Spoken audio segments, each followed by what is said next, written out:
Hello, friends. Good morning, good evening, good afternoon, ladies, gentlemen, and envies. This is another episode of Warui Deshou's Stream of Thought, our free and public stream/podcast where we talk about the hottest new anime that just came out. It's brand new. Absolutely no one has talked about this already or reviewed it or thought about it. We're going to come with completely original thoughts that you've never heard before. You seem, Doc, that I'm going to come at this with thoughts in general. And you know that's a lie. You have, yes, you will come with unhinged emotion. And I will come with very circumspect, non-energizing takes. And Alexander, our lovely special guest, everyone, will make everyone smile and laugh and think because he's a very smart man. At BioD42 on Twitter, Alexander Smith, the chef, the head chef in the Anime Kitchen, DJ in residence of Anna Twitter. It's our buddy. Alexander is here. Say hi, Alexander. Hello, everyone. I was going to say that if Warui Deshou were a Sentai team, Alex would be our sixth ranger. Yeah, which is quite the compliment. That would mean he would have to go evil at some point, wouldn't it? Isn't that always the way it goes? It's true. I'm the coolest one. He is evil already, though, in my opinion. I'm just, he just hides it well. You just say that because I beat you in arguments. Am I wrong, though? Both of these things are not mutually exclusive. The lovely dulcet Mancunian tones that you're hearing are from my partner in crime, the chromiest dome, the hardest working man in pod business, Shadon. Good evening, everyone. Hope you're all doing well, staying safe, staying healthy, look after yourself and your loved ones. I've had an exceptionally long and exhausting week. I've been doing webinars. I've been doing all sorts of, data analysis crap, like drowning in Excel spreadsheets. Although not drowning as much as NHS Test and Trace. Thanks, Tories. Wankers. I'm getting my sideways jab in there. That really, really pissed me off this week. But I have to note, by the way, just to give my apologies in advance, this is my work mobile, and I have this on hand on the off chance that something goes amiss and requires my attention. So if you hear a very nondescript, uninteresting, and unfreshening ringtone, and it results in me leaving and yelling from off screen, that's why. Well, thankfully, we've been thrown the life preserver that is Alexander, so that I won't have to talk by myself for an undisclosed period of time while you handle work matters. Yeah, you don't want you to get out the sock puppet again. Right. I'm just going to pretend that I'm the one calling Shadon and then leave you stranded anyway. Super. Oh. That would be a fun bit. Wow. That would be fun. I said you were evil. Also, I haven't said this. I'm a subtle doctor, as usual. And I come to you today not angry, but disappointed. Cards being laid on the table. Because we're talking about the last 3 episodes of BNA Brand New Animal, the Netflix production, the Studio Trigger production, rather. Netflix aired mostly during the summer. I mean, all during the summer, but also half of it aired in the spring. It was weird. But anyway, it's here, the moment you've all been waiting for. Where we talk about our feelings on not just the finale, but the show overall. Very exciting times, very interesting discussions, I guess, lie ahead. Shadon will be uncorked. I guess Alex also will be uncorked, judging by his reaction a moment ago. Oh my god, you're not ready. I mean, I wasn't ready, everyone. I was annoyed, generally speaking, at most of BNA, and I thought, okay, I've only got 3 more episodes left, It's like going through the end of a bad flu. It's fine, Well, hold on. Speaking of somebody who has just come out of a bad flu, but that's my point, though, because we're going to get a little bit more explosive than that. Well, that's my point, though. It'll actually just end up turning out to be much worse than I anticipated. No bad flu this. It was just fucking wretched. I've been waiting for this moment ever since you said you've been covering the show. I am so excited. Yeah. Oh, that's good. That's good. Yeah, we're going back to the Franks days, ladies, gentlemen. That's how annoyed I am. Wow, that's super. That's really. That's a really high bar. That's a very. Shadon already rating Brand New Animal a kiss of death out of 10. Right? Yeah. Yes. Vile poison out of 5. I'll be fair. There were some things I liked about these final 3 episodes, but I really can't get past the fact that if I look at this anime in a certain way, I'd think it was written by the people who did the bell curve. So, yeah. So, like, I mean, I have, I don't know. I mean, I guess I have a little bit more nuanced thoughts than that. Not to say your take is invalid here, because I totally get where you're coming from. We'll get into it. We'll hash it out. But yeah, I did not walk away from the show feeling satisfied or really happy about too much of anything. And if I were to watch it again, I would recommend myself sort of frame it in a totally different way than I was approaching it, and watch it in a very different sort of way. What are your overall thoughts? I mean, you've kind of alluded to them, Alex, as you take a shot there. If you could like give us the elevator pitch on how you're feeling about the finale and like the show. The show, it's basically the same thing. Great characters, audio visually a feast. This is like my favorite soundtrack of the year. It's a shame about the plot and the racism. Yes. If only we could overlook it. Man, I just want that to be a pull quote, like "shame about the racism" underneath Alex Schmidt, like if it was on a DVD cover. This is one of the like. Don't put that under me. That's just saying. Like, I think that'd be quite amusing. That you've got like everyone else rating it quite highly, and underneath, shame about the racism though. Imagine if this were like the tape trading days, and you got like a raw of this show. And you just simply had no idea, right? What the $80 for each last 3 episodes of Brand New Animal. My God. Yeah. Well, I hear it's the Phrenology Society's favorite anime of 2020. So there we go. Well, with that bombshell, it's probably time to shift over to patron questions. And that means... we need to summarize the plot of this episode in 5 minutes. Yeah, we do. 2 minutes, right? Shouldn't we talk about the show first? Well, that's what... So, okay. Alex, proving that he doesn't regularly listen to the show. We do patron questions I listened to last...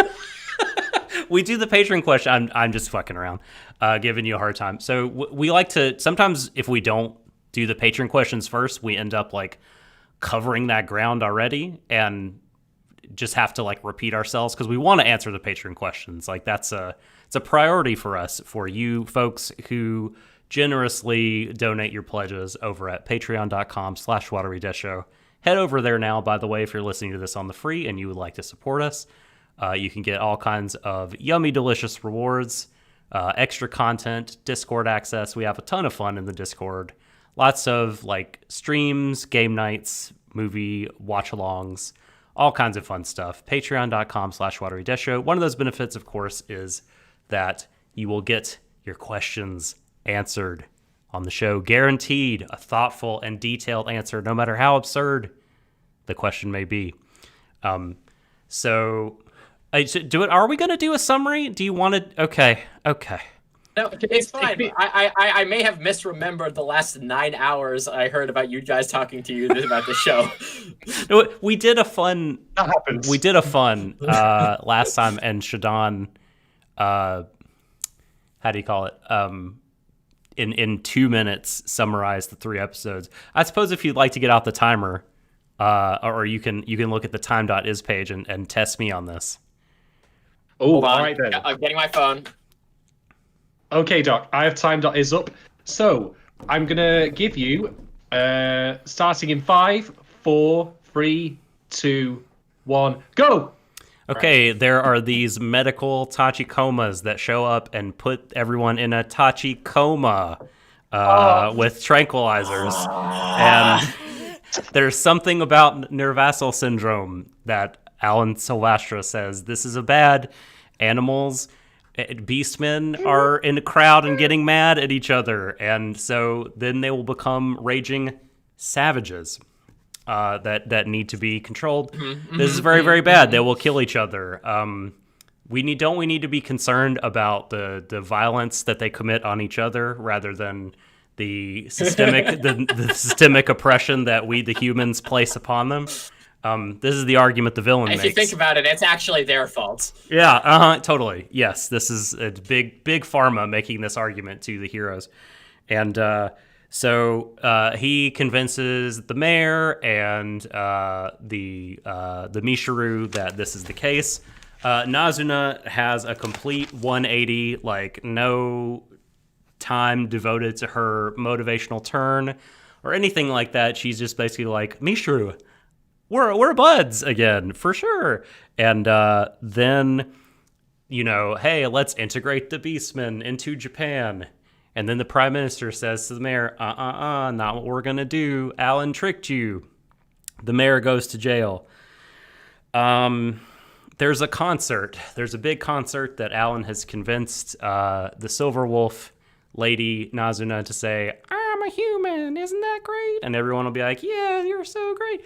But what'll really happen is they'll all get mad. Everybody loves blackface. Yeah. Yes, you're derailing me. 9. Okay, 8, and then there's a 7, denouement with a big, huge 6, fight. Alan's really 5, Cerberus. 4, The 3, end. 2. That's it. 1, 0. Hey! I disagree with one point though, Doc. Alan is not Cerberus. He is King Ghidorah. Nah. I'm sorry, but he's I'll called take the that. Tree Lady. I'll take that. Yeah, I accept this. By the way, can I just say right now, I hate, in hindsight, my Cray hindsight joke. Because he literally is the same character from Promare, just not as buff. Is this the thing that makes you you mentioned in Discord that something happened here, and please stop me if you want to talk about this later, but something happened in the show that made you dislike Promare retroactively? Was this part of that? No, it was a wider thing. Okay. Although I do think it is kind of lame that they basically recycled the I same don't like character it in the end. either. I mean, like the concept of like, Mark talked about this with us last time, like the concept of the lust for power not discriminating. I totally get it. I get that like they wanted to do a big fight scene, and I get that like, an oppressive system like capitalism incentivizes, shitty vices and betrayals, and again, that stuff does discriminate. But we just saw Premiere, so it really did feel like deja vu, kind of a recycled last bit. I mean, because they wanted the big fight scene. The show actually feels like Promare, the TV show, really, to me, just with different trappings now as a result of this. I wouldn't agree with that, but they really shot themselves in the foot by relying on some of their like staple twists and turns for this show. As you said, Doc, it's like very clearly because they wanted to have the big cool fight scene, and in their defense, the fight scene is really big and really cool. I'll say looks this sick as well. as shit.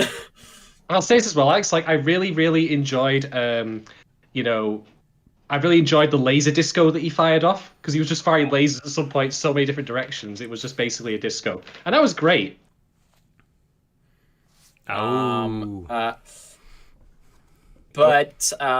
think we're going to talk about this part later, but the Nervasil syndrome is first we're going to talk about it later. Okay, yeah. It's like definitely the worst idea this show has by far.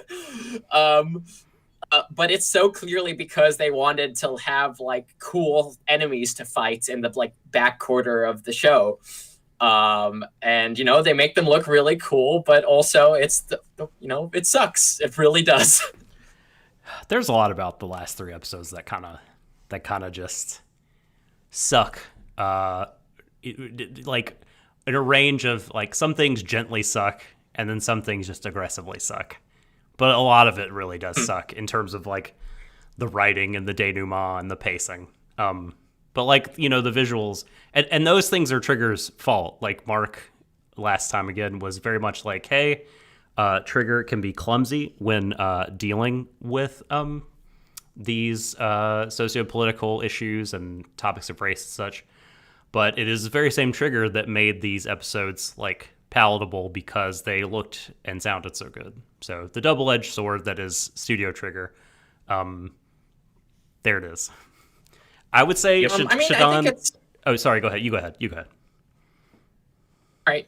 Thank you. I think it's more than that. I don't remember who it was, but somebody mentioned last episode that they really wanted it to be 25 episodes, and I just couldn't agree more with that. Because like there are like really there's like good moments and like takes in this show about how the horror of capitalism just filters all the way down into the margins. Because the thing I think that's easy to forget about like Anima City is that it is sure it's a city state, but it's a city state which relies entirely on the graces of Japan, and has all of their all of their livelihoods are reliant on the good graces of the Japanese government and its people, and via like so big like corporation, right? Via the big medical money. Right. yeah, and their like principal donor is why am I blanking on this fucker's name? Alan Silvestro. I make the rocket go up. I don't pay my taxes. Elon Musk. Thank you. I'm sorry, Alec. But when you said that, I was thinking of the Italian Elon Musk Twitter account. Like, that's what I was going for. I put the spaghetti in the space. Oh no! Yes. In hindsight, they should have called him Alan Muskrat or something like that. Oh, that'd have been a nice, bad on the nose. Dunk. If you did that, then they would have to go next up and give him electricity powers as well. Which no. I do the phrenology. I'm Illuminati. Anyway. Oh, very good. But like when it's doing that, and when it's doing that on like an episodic basis, it's really good because the baseball episode isn't just the best episode in the show because it's funny and goofy and it has really strong character writing. Also because it like manages to hitch like what's difficult about living in Anima City on the bottom rung, and why Anima City is good even though it has its difficulties, like to its character arc, like of how Michiru is comfortable in her body, becomes comfortable in her body in that episode. If it just like had more space and breathing room to do more of that and didn't feel the need to cram all of its big ideas into the final episode, the final 3 episodes. At the same time, were its ideas really that big?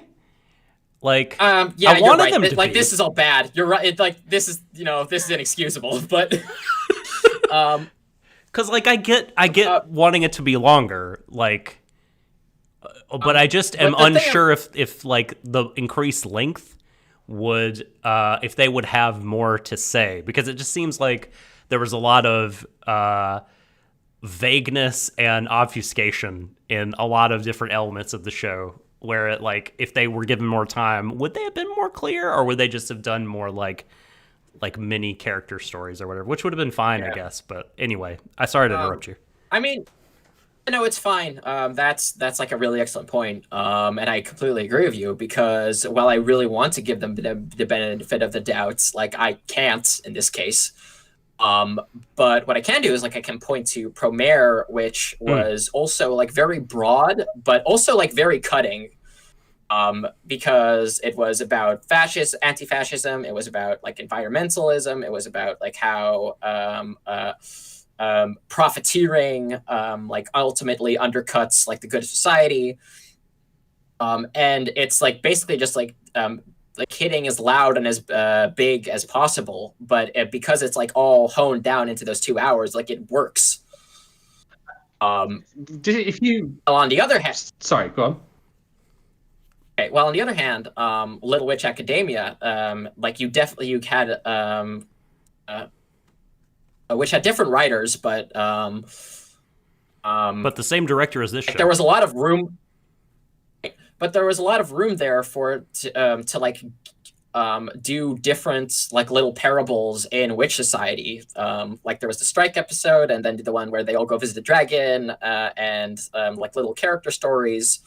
And you like got a sense of like how that world worked, and that's like the thing that's most missing from this show. Completely, like, absolutely agree with that point. Go ahead, Shadon. Well, I was just going to say, if they like turned BNA from a TV series into a film of Promare equivalent length, tightened up the script, ditched Nervarsal Syndrome entirely for reasons we will discuss later, I think I would have probably been really on board because I want to just be honest here. I absolutely despise the way these last 3 episodes went. The scripting in it is atrocious. It does, like, I'll get into more detail later. I think it's an absolute travesty. It's not even an adaptation. Like, what in the world? Yeah. Yeah. And I think part of that is because I wonder if they were trying to fit what seems to me like the Netflix model of how you write a show, which is you have this kind of mystery box thing going until the very end. Because to me, it seemed like the through line for the show was there's a conspiracy kind of thing going on. I'm like, whatever, I don't care about that. I want to see the characters. But I'm going to address that point in one of our Patreon questions. But I do want to be positive as well. Like, just to back up some stuff that Alex said, like, looks delightful. I was watching these 3 episodes again just before we did this podcast, and I've been really into synthwave color schemes as of late. I love the color palette of the show; it's fantastic. All the backgrounds are great. As of late, I say, okay, yes. The last if you want to 3 years, stretch it out, stretch it out. So that alone is great. Music's good. I think the action's good, although there is one scene where I really thought they were trying to evoke like some big Ryuko energy from Kill la Kill, and I was just like, I don't care. You know the moment. I do. I believe I do. Was it when she was standing on stage, big arms, grabbing the mic, saying like, rah, rah. I don't care about that. I like that part. Yeah, that part was good. I defend that scene. I was just mad at everything else that was going on. I couldn't see through the red mist to that point, but I saw what they were going for. And the thing is, like, when you get reminded of something like where I was like, oh, that's like Ryuko moment. I was like, why am I not watching Kill la Kill instead? Fair. I think I have to restrain myself from being kinder to this show than it deserves, because I watched all of this when it came out, and then like I settled on it, and I formed like some of an opinion on it, and then I rewatched the episodes in the lead up to this podcast. Then I went back to like watch a couple of other episodes, but I already knew all the things that were going to make me mad, so I could just focus on, oh, I love these characters. Oh yeah, this part's great. Oh, I like this. Oh, this is fun. Yeah. That's true. I had a similar experience with some bits that I noticed I quite liked this time around, although they don't unfortunately go near enough or even close to enough to redeem the show for me in the end, but we'll get into that in a bit. I mean, it doesn't like suddenly undo all of the plot points of the last 3 episodes. Yeah, it really doesn't, unfortunately. No, it does not. No. Okay, but shall we get to Patreon questions, though? Let's do it. Okay. So, the first set of questions comes from Kate Rose. I'm going to start with the very first one here, which is, in your opinion, what was the point of this show? As in, what was the show trying to illustrate, and from which character's point of view was it telling the story? I'll be honest here, because I'm going to go back to something that Marc said on the previous podcast we did, and I agree with him, although I don't ultimately give it as much credence as he does, and that reflects badly on me, by the way, not him. I'm going to be honest here, which is, I think they wanted to tell a progressive, good intentions story about tolerance and about, inclusivity and about how the mistreatment of minority peoples through this thing this world they've built, these characters they built. I think that was their intent. I think that's the point they were going for. They just did not have a single fucking clue how to do it. That's my blunt opinion. And I say, I will at least recognize the good intent. It's like the age-old question, what's worse? Someone who's racist by accident or racist because they're deliberate? But that's my feeling on it. And as for the characters from the perspective on it, it's definitely Michiru's, I would say. To some extent, Shiro's as well, because he's the old, jaded bastard who's got, so many years of experience of this particular group's always treating me like shit. That's not going to change. And I think that through that, they were trying to say that, intolerance exists on both sides. And I say something to that? Yeah, go on. All right. I like. It never says that Shiro is wrong about humans in general, which is the thing I like. It never shows humans in general as anything less than other bastards, basically. Mm-hmm. But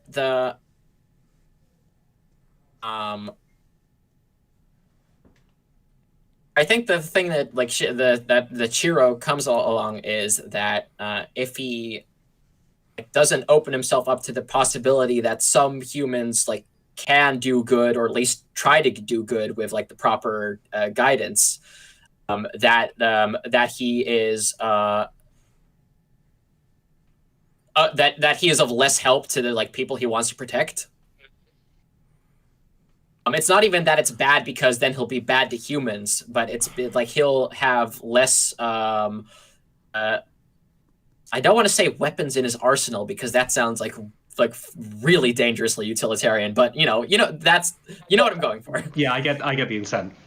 So yeah, I kind of was annoyed by that final episode part where he bit. There's parts about it that I really hate, but where well, I think the part we're talking about Shiro and pulling back from his outrage. I think I'm tired. I'm kind of just tired of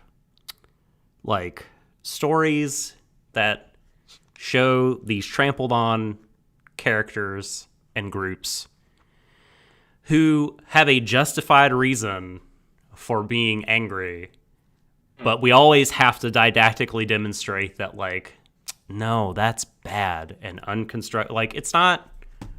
There has to be a better way to to show justified outrage, without sort of unintentionally. I feel getting pushing across the point that well, this is all bad. You feeling this way, and I don't know. Maybe there's degrees. Maybe it's you were saying, Alex, the sort of thing he was pulled back from the brink from was this total hatred. But it left a little bit of a sour taste in my mouth. The kind of different things people could take away from that if they wanted to. That's fair. I do think the end result is a little bit too wishy-washy. But I think Anima City itself is very wishy-washy. Yeah.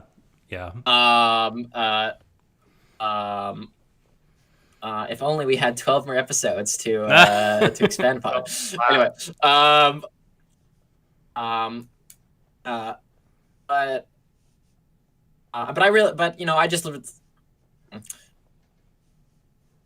but they root it in the character enough that I like it for this person.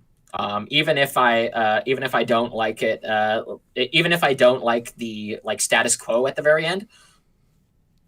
I feel that. I feel like that's actually the way that people should. People that got the most out of the show probably watched it this way, and not. So I'll lead. This is a nice lead into me answering Kate's question. What do I think the point of the show is? I actually, the more I think about it, the more I'm just really wondering if the point of the show was to talk about race or queerness or any kind of broad identities. And you might say well, why do an anthropomorphic animal thing? You're just sort of committing yourself to the Zootopia issue or whatever. But I just don't know. I mean, it's just done so. Is anybody else having this problem? What problem? You are frozen inside, Alex, by the look of this. You were not frozen, Shadon. Alex is frozen. Oh, and you're not frozen anymore, I don't think. Oh, hello. Hi, hey, hi, hello. Yeah, we're back. We were all discussing Dio before off the cast. You got some. Okay. Actually, this one, Doc, don't listen. This is Crimson King. Oh. Well, no wonder we had no idea what happened. Yeah, we have eliminated 5 seconds and gone ahead. Love it. All right. That's how I got through watching this show. Right. Oh, well, okay. We're back in the slow time. Okay. Well, I'm good. Is everybody Shadon, would you like to host the call? Would you think that'll help? Yeah, why not? All right. I can give it a go. Go for it. Let's see.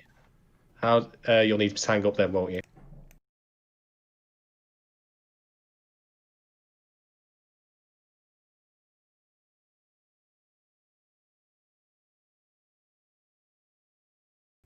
We're having technical difficulties. We'll be back in a second.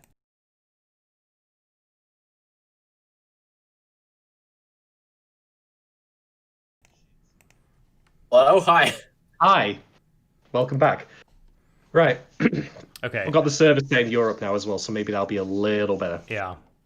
Yeah. And Alexander, I'm only seeing your lovely Twitter icon at the moment. I can see I do Alex's have video on. I can see Alex's video. Do I have you? Oh, I see you now. Let me. Okay. Now we're back. Okay, I will try to wrap up my point then quickly and just say, what is the point of the show? I think it sometimes is difficult to tell because this is such a messy thing that they have put out there. Like I was saying, I think it is like it wants to talk about like big things, but like does it really have big things to say? It's really convoluted when it doesn't need to be, so it's really hard to tell if like it will benefit from being a movie or a two-core TV show. I genuinely don't know. But I guess like I will just go back to like the writer and director's statements and like, Yoshinari really wanted to like make this show be about a young woman finding her own 2 feet in the world, finding independence, finding a place to belong. And like I guess in broad strokes that happens, but like I don't know if that like the focus was just felt like it just kind of wasn't on that as much as it needed to be if that was like the point of the show. So yeah, I mean if the point of the show was like to do the progressive thing Shadon talked about, and it's hard to argue with your claim, Shadon, because the very first scene of the show is humans spray painting over a Beastman Anima City poster. So like, God, classic Nakamura subtlety. Yeah, right. So I mean, and it's a Mishru story, and she does, like I said, like if on paper she like kind of accomplishes like what the director says he set out for her to do, but I don't know, it didn't really feel satisfying because there was just so many things felt like they were thrown out there, and like by the end, like I mean I'm like you, Alex, like the first 9 episodes of the show I was kind of picking out different scenes. I'm like, okay, this scene communicates this idea really well, like I really like this scene, even in episode 10 I was like, ooh, like here's some cool ideas or whatever, but like when you try to put all the ideas together, at worst it's just like kind of a non-cohesive, incoherent mess if you try to like say this is some kind of allegory for a minority group. At worst, it's kind of just really bad and saying some yucky things. So that's why I think you should just toss that out and just like really just say like, okay, this show is not really making broad statements about that. It's just a sci-fi story or urban fantasy or whatever. Here's some cool characters, have some fun, enjoy the cartoony moments, enjoy the ending song. Yeah. Mm. I'll just follow what you said there, Doc, about Meat Shrew like finding herself. I again feel that it's kind of problematic to say, though, that the reason she has to find herself is because her otherness has been forced on her. And at the end, I didn't get a concrete idea of what she had ultimately discovered about that. Like, Sorry, go on. I mean, isn't like otherness forced on everyone? Like people who are other? Well, this like is nobody signs up for that. Well, no, but I mean, as in terms of like this is like diegetically, as in she was the victim of a medical experiment gone wrong, forced on her, as opposed to something a bit more relatable. Yeah, another way of putting it is she went from the majority to the minority. She wasn't like, but it wasn't like a sort of anything to do with her or her birth or anything like that. Yeah, no. I'm trying to find the words here. But I would agree that I think they get away with like not touching. Well, I think they like do all right with it, like as best they can. And they do better with it than they do with a lot of the material. But that is definitely a touchy predicament to put yourself in. I'll just note something here as well about finding yourself. And what I'm about to say is not me criticizing what Mitru does because she does it, but I'm criticizing the show more because it doesn't do anything with it. There's a distinction here, which is there was a big moment that you were quite fond of, Doc, where Mitru sees that Facebook or what is Animal Book post of her family celebrating her birthday. Mm-hmm. So why are they not brought up again at the end when Mitru decides to stay in Anima City? That was a pivotal big moment for her. And I'm not saying that she, again, just to reiterate my point, I'm not saying she made the wrong decision or even that if it was the wrong decision, that shouldn't be in the show. But maybe explore that. That was a big moment for her. So why not call back to that? Like, why not have Shiro say, hey, are you going to go see your family again? Maybe not yet. I'll visit them in a little while when I've grown up a bit. There you go, done. Yeah, I mean, in some ways, like her kind of gaining confidence to end up staying in Anima City and working with Shiro by the end and like really feeling like she has a home. I didn't like the journey from A to B, like didn't it could have used more. It could have used more stuff. Like I felt like they hit some bullet points that were important to hit, but like there's something about it that dare I say didn't feel organic. That needed some more like in between, like connective tissue between the different stages of her going from like, scared little Tanuki to I'm confident enough to like get in the face of the Silver Wolf and tell him to listen to me. These vaccine darts with that part ruled. That ruled. That was great. I'm not even going to criticize it. That was good shit. I approved of that. Yeah, very trigger. What was the point of the show, Alex? I mean, so Doc is definitely right that there's too much thrown at the wall and not enough at the dartboard.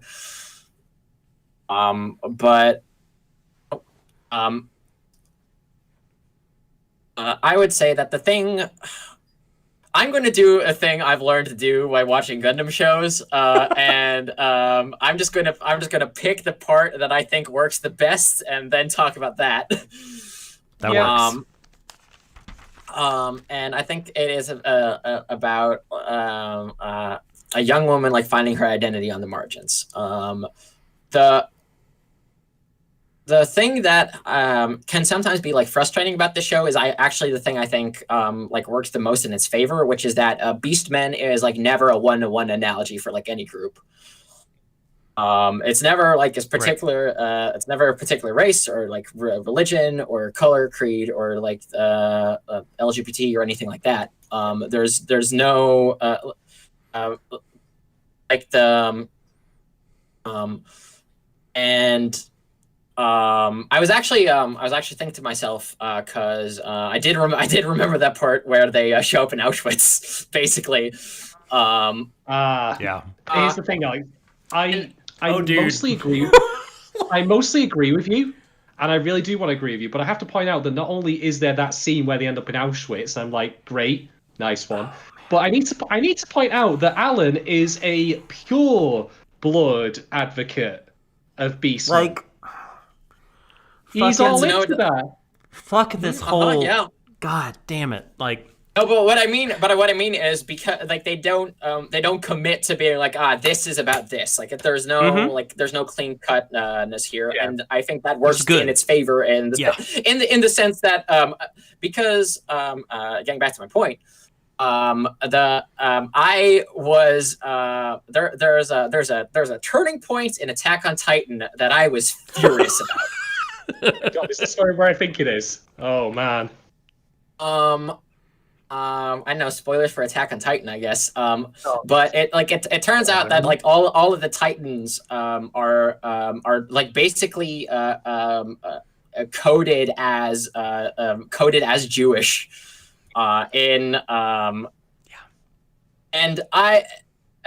like the like secret superpower thing like so cleanly feeds into all the worst conspiracy theories like that cause like the most actual harm, like even in that time, especially in that time. Wonderful.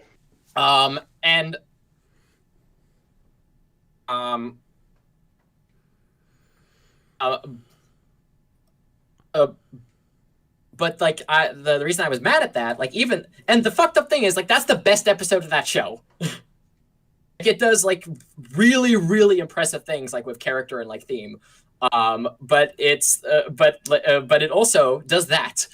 I was seeing that A&N review where they have the positive points over you said, and then the bottom it just says does the anti-Semitism as well. I don't know if it does the anti-Semitism, and I respect what you're saying in terms of like it follows the kind of Beastar's blueprint. No, Doc. I was referring to Attack on Titan. But okay, very good. Yes. Yeah. So okay, you finish then, and then I will go. I'm almost done. So like the reason I'm less I'm less mad at Brand New Animal than I could be is because like there's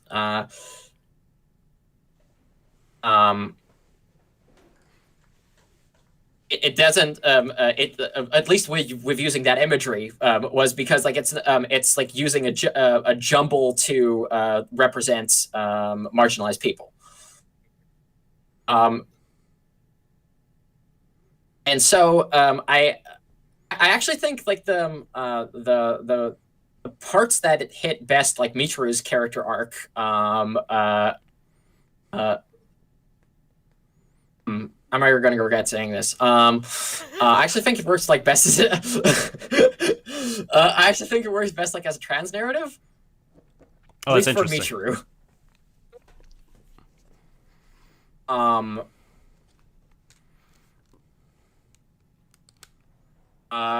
And of course, like then you immediately like run into problems like Shadon said, like, oh, this is a thing that like medically happened to her rather than something she always was, and stuff like that. But at least for like the final couple of episodes when it's about we reserve the right to like choose how we live in our bodies. Mm-hmm. And I know I felt like that was and also like Salasa being like you should be like this when actually and I am the arbiter of what good taste is in terms of physiology. Right. You're a race purist. Right. Yeah. God, I hate that twist so much. It's so bad. Oh. Oh man. Now I feel like I've been talking so long that I've like lost all of my original points. That's okay. So. No, that's all right. Somebody take over. It's hard. It's okay. You're just being like the show, though. You've been talking so long, you've lost all your original points. Yeah, you're like responding. I have fully. Yes, I'm the Nexus. You are now a brand new animal, Alex. Congratulations. Yeah, it's hard to play whack-a-mole with like all the stuff because there's a lot of it. Just to like bring up or address, because I don't know if we'll get to address this at any point, but like re the Holocaust imagery. No, I'm not laughing. I'm not laughing at that. No. I'm laughing at you saying that. Like, read the Holocaust imagery. Like you said, it's the most casual thing ever. Right. Oh man, why are we doing this? Re the Holocaust imagery. The thing that I hated probably the most in the show, like, I mean, it's up there, maybe not the most, but it's really close. Like, when Alan is like, hey, guess what? What really happened is the good humans had to fight back against the terrible Jujin who were killing each other, and they were the bad guys, really. And then, isn't that what happened? And then Shiro just kind of growls and gets upset, and then says, like, how dare you talk like you were there? And then, no resolution to this. It's left, who really knows what happened? Who really knows who the bad guys were? Like, I just kind of hate that a lot. The Universal Syndrome, again, terrible, horrible. Also, we should probably explain what Universal Syndrome is at some point. Anyway, I'm calling dibs on that. Yeah, okay, Shadon will get to do that.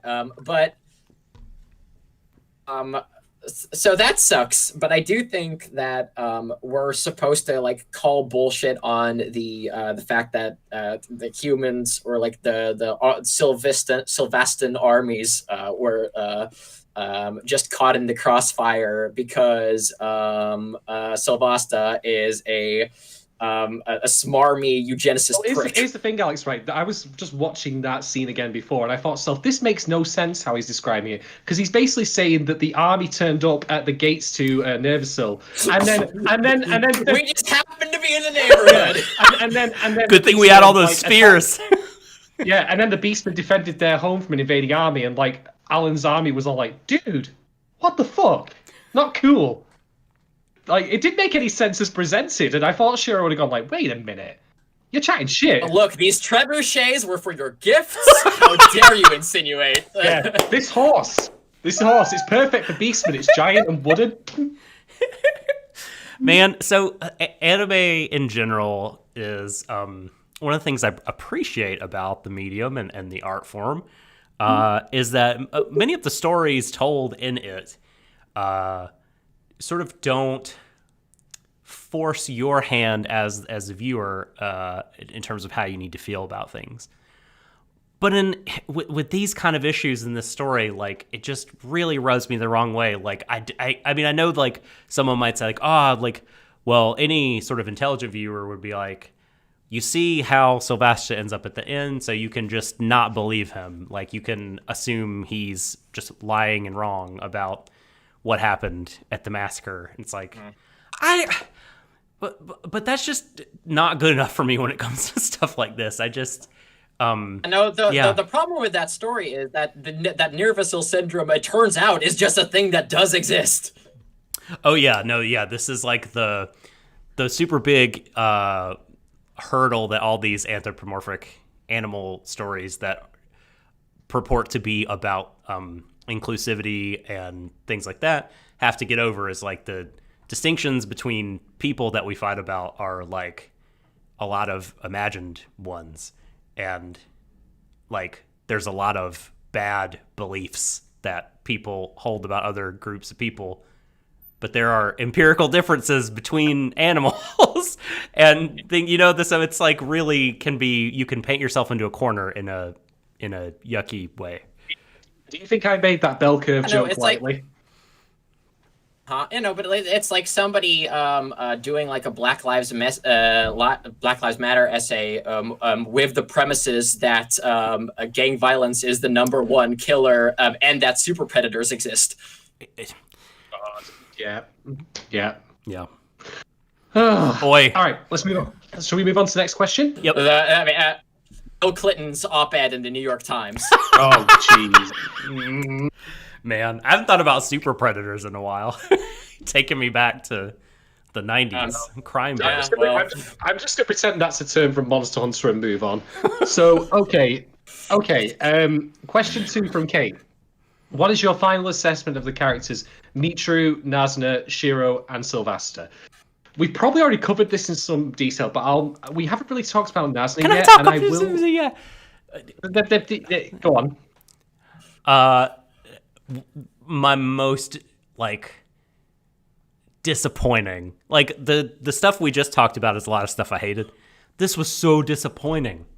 I expected something to be said about cults via this character, and man, there was just nothing. It was just a big plate of nothing. Nothing interesting. And she just made a face turn at the beginning of episode 10, without. I mean, not only was she aligning with Mitru, she was a total bitch before this, absolutely just super mean and nasty, and suddenly she's just party time, and why? Can I interject over there? It was hilarious listening to the last episode and listen to you try several times over to restrain yourself from saying bitch every time you mention Nazuna. She super was. Oh my god. You know what's funny? She. Sorry, go on. Yeah, sure. Sorry, go on, Alex. No, Alex, you first. Oh, go ahead. No, you first. I was going to say, you know what's hilarious though about you saying the thing about cults? When I watched every single person at audience completely lose their shit because they were told by Boris, the man, Char Faznable, whatever his name was, come there, what's he his went up last and name? literally Clifton or something. Boris Clifton. Johnson. Actually, yeah, because Johnston's a snake too, so you're right, actually. You're spot on. But point being, though, if there's one thing that I could say about cults, and this is not me speaking from personal experience, by the way, because it sounds like that when I say it that way, which is this, right? As the leader of a legitimate religious organization. Yeah, if I were to literally get up on stage in front of, dare I say, let's just go hard on this, a QAnon rally, and said, hey, did you guys know that Q's bullshit? What do you reckon would happen? No one would believe me. No one would believe me. I know, yeah. But apparently Boris's word is enough for them to believe that it's not true, even though they have evidence. But who's to say again that people so you saying about how this doesn't do anything with cults? It's not even an accurate portrayal of cults as we know them right now. To be quite honest, because there's always that denial element. There have literally been doomsday cults who've said the world's going to end on this particular date. And oh, I guess the world's not over yet. It's okay, we'll just move the date along a little bit. When you have the most empirical evidence of the fact that you are not dead and you still deny it, that's a part of cult behavior, and they didn't show that here. So yeah, and it's really kind of muddy, because there is what seems to be a kind of normalized religion of Silver Wolf, kind of loose Silver Wolf worship, but then you have the Church of the Silver Wolf kind of come in and hijack what people already believe and kind of use it. So I mean, I guess that's interesting, but it's just on paper. I mean, it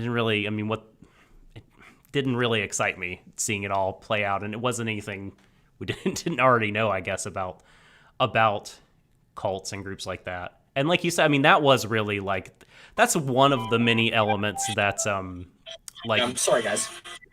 You good?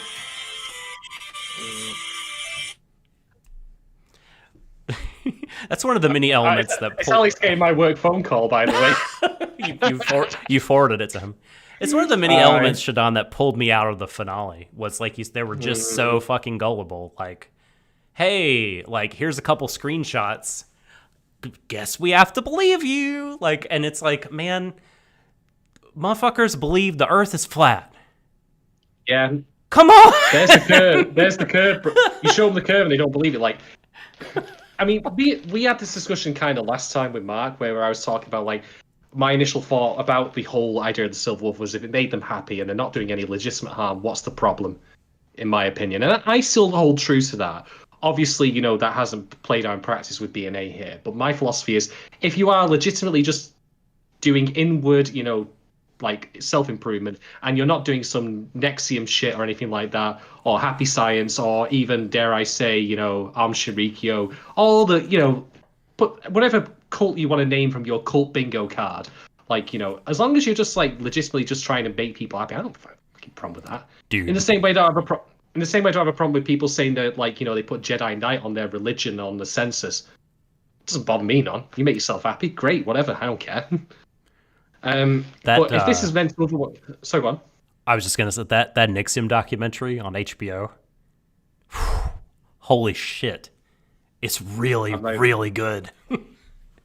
It's so good. I've now forgotten the name of it, of course, because I just press a button on my Amazon and it feeds it to my brain. But goddamn, if you wanted to learn about the cults and how they worm their way into people's brains over a long period of time, that show's fucking super compelling. Anyway, go on. Sorry.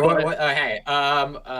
Sorry, everyone. I had to keep my phone on because I have sent out a lot of my resumes and job offers, and that could be like actually important. It wasn't, but that's why the phone was on. That's unfortunate. I mean, so Alex, when can I expect the hired hitman to arrive at my house to kill me? Will it be in an hour or will it be after the podcast is over? That will spoil all the fun, wouldn't it? Oh, god damn it. All right. What'd I miss? So we were talking about like the idea of cults and how the show didn't deal with the denialism elements that cults have, like doomsday cults, for example, where the world doesn't end and they just continue on. Like, no, we'll just move the date along in the calendar, it's fine. But every single person believed what Boris said on a dime, and that's a minor complaint relative to everything else we got to talk about because we still haven't discussed nervous cell syndrome. But if this show, as Marc said last time, was wanting to be like a warning about the pervasive nature of cults, then do I again need to just say, go watch Ikuhara's Penguin Drum and just be done with it, because that's infinitely superior to this. It just speaks to like how Nazuna's character arc just fell flat for me. Mm-hmm. I like the idea. Touch that for a second, but the thing I want to talk about is that I think the thing that really rubs me the wrong way about that plot point is that they say beastmen are like biologically essentially like super passionate people, and if you betray them, they'll just go fucking haywire. And there was such an easy way to just say, like, look, actually, there's like this really like graceful character moment with the sheep and the chicken. I don't remember what the names are, but like Michiru's foster parents, basically, where they're like, yo, we came from some like hard fucking times. We've been through a lot, and like this means a lot to us that we can just do this now. And we want to show our thanks, and and if they had just like spun it they've been betrayed so many times, and if we betray them one more time, like it'll be bad. I would have like I would like that would have been fine, but I think like every time this show this show just like has like does like a shitty world building thing I see happen a lot of times, which is that it needs to like pretend that its world functions on like some sort of pseudoscience, like, and that'll make it more realistic or believable or cool. Like the second episode, they're talking about like how Beastmen DNA works or whatever, and it's just all gobbledygook, and it just like takes you out of the show, and it's bad. Like it's just like whatever, people turn into beastmen, it doesn't matter, you're a beastman now because weird science happened, end of story, done. PowerPoint ready for you. And I also think like that's part of the thing that like ends up going so bad with nervous syndrome is just the desire to have cool enemies met the desire to like do cool sci-fi, and the worst possible outcome came out. Yeah, it's true. It's true. I will say this just about Nazuna's arc though, like, if in other circumstances I would actually like her arc in that at the end she actually becomes an actual figure of like hope and healing, like when she's, they capture her like caring for the kids on video, and then that causes her to like, become a figurehead. I like that it's not anything complicated or world breaking or anything like that, but it works, but it just isn't built up too adequately in my opinion. So I'll give that as a half positive in the show's favor for Nasna. But other than that, I am in agreement with Doc that like she turns on a dime as far as her behavior goes, and it's just kind of oh fuck. I think Nazana is well written the entire show, and I like her character arc. Fair. Yeah. So here's the thing. Asuna is ambitious, cutthroat. She loves Michiru, but she's also like kind of tired of Michiru. And she wants to elevate herself, but she does want to do that in a way which does good in the world. Those are all things which just stay constant throughout the whole show. The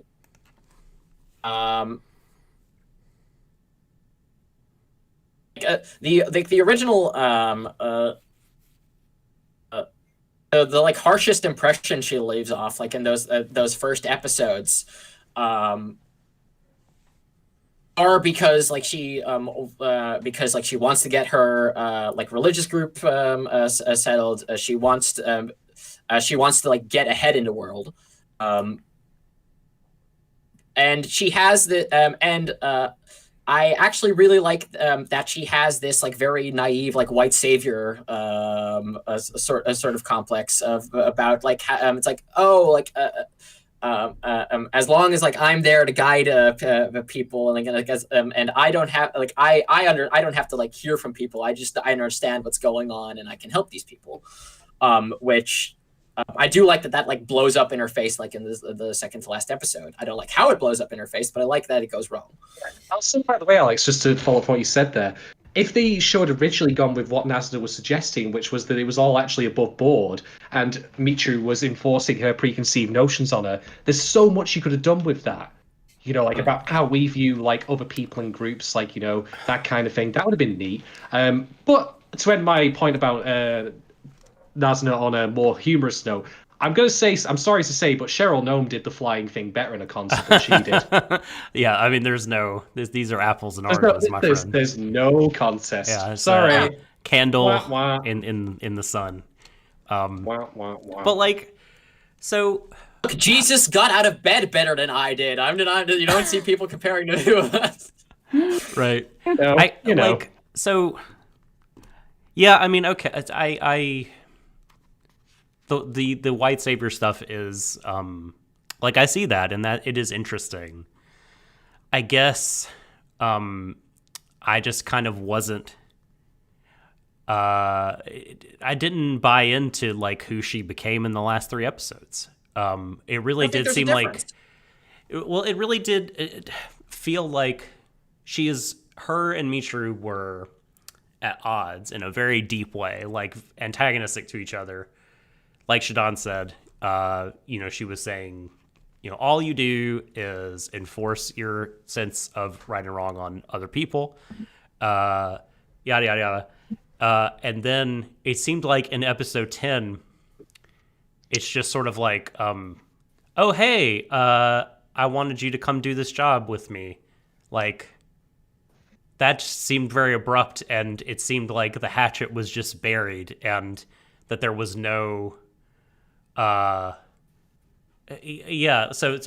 there was no more enmity, no more tension between them, and I just felt like that wasn't resolved in a satisfactory way, because I guess like that was the most interesting thing to me, maybe is what I'm revealing, like her ideology directly against Michiru and like what that would produce, and it didn't really get like to resolve in any way that I remember or that I enjoyed if it did resolve, and I just kind of like missed it. It just sort of felt like, yeah, they're buds. And I mean, I hear you, like her kind of core value of wanting to be an idol and like her getting the feel good hormone from making other people feel good. It's just like, I don't know, the way she articulated that and the way she like expressed her ambition It just didn't feel like it was kind of consistently applied at the end in the same way that they depicted it in the beginning. I don't know. Like, it just sort of felt like they skipped a middle chapter or something, like with a lot of the things in the show for me. But I get that it hit you different. Oh, I mean, I understand. I think, and I would agree with the fact that this maybe like wasn't the most satisfactory way to like follow through on like that tension. In the sense that look, I'm always the person who wants everything to be like the more fucked up and like more intentioned. Yes. Everything should be dear brother. Scum's Wish is one of my favorite animes. I think it is like the so like I definitely like I feel you on like wanting to like push that further and like hit it to a boiling point. But the thing I felt was like Nazuna like very clearly in those like even like the okay and 6 through 9 is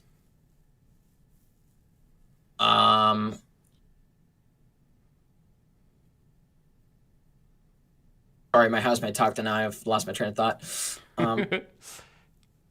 Nazuna in 6 for 9 like shows that she loves Michiru, and that also she's like she has like these frustrations that she's clearly been like stewing on for a while, but she's like mostly acting in a very playful way towards her, so that she would act like it's not really a big deal when she's vented seems consistent to me. Yeah. That Michiru is like kind of pissed off, but mostly just happy to be with her, also seems consistent. I'll just briefly mention about Shiro in that he serves the role of an action hero just fine, in my opinion. Like, I don't really have much to say to him on him, and I don't know. Like, and as for Sylvester, he's a race purist. Job done, you know. Or rather, do I mean to say he's a Nazi? There we go. So, what more do I need to add than that, really? Yeah, I didn't think there was a lot. There wasn't like super much there with Shiro. Like, he ended up to like being kind of an avatar for certain things, and that was kind of wholly it. And an action hero, like you say. The villain was, I thought, a little bit more interesting, just because I mean it ended up, like you said, like ultimately playing out in this. The conclusion of who he was or whatever was like the Promare move. But like I enjoyed, I think, the fact that like they gave him the position that they gave him of power, and that like there was like several successive reveals of like just how bad he was. Like, you know, he's lying like and doing shit, but it's for the good of the city. He's lying and doing bad shit, and it's for the bad of the city. It's because he wants to make a profit. And then they go to the final step of like, it's actually more than that. It's like some really hateful, heinous ideology about purism. Purity, rather. Purism, not a word. Purity. Sure. So like that I at least thought was that was an interesting kind of ride to go on with him. But yeah, not a ton to say about those two arcs more than that for me. You want to add, Alex?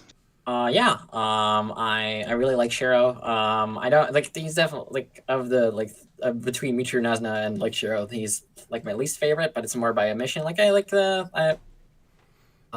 he plays off Michiru well.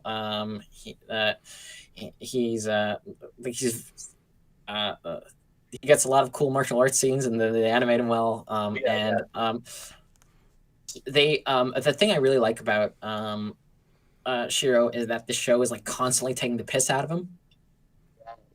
Like he'll say something like really cool, and Michiru's like, "Okay, you're being an enormous chuny. What the fuck?" I do like that he. All right, Mister. Well played. I like the fact that he's a gambler. I thought that was a turn I didn't see coming at the end of the baseball episode. They could so easily make him like he what Batman wishes Batman could be, like the like hollowed out like personification of justice in the city. But like he feels like a real person who's like been around for a very long time. And it's really fucking funny when he just when he like he goes against the law, and then he takes off his like detective jacket. he drops off of a boat into the water, is just walking around the docks, wet, soaking wet, like the most dramatic bitch possible. What that needed? You know what it needed? It needed a jazz, just like a melodramatic Masmo and then puts on a leather coat as if to say, "I'm against the law, rebel." Yeah, nice coat. Totally. Speaking of which, by the way, I just want to point this out. Were either of you confused by the fact that Boris visited the Rhino guy and he lost his shit?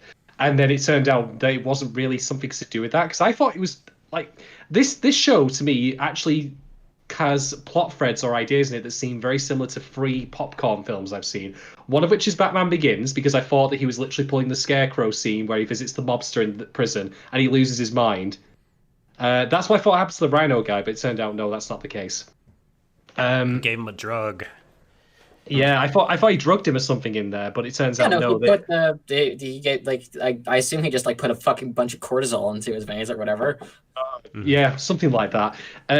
Although I will say the other 2 films, one of which is, I don't know if you've ever heard of it, it's a film called Daybreakers, which is a film that came out, I think it was 2013 or something like that, starring Ethan Hawke, Sam Neill, and Willem Dafoe of all people. So reasonably good act. But it's a vampire film where the vampires, like this vampire cures himself being a vampire, and then when he gets bitten by other vampires, they get cured of vampirism too. And I was like, oh, this is happening again.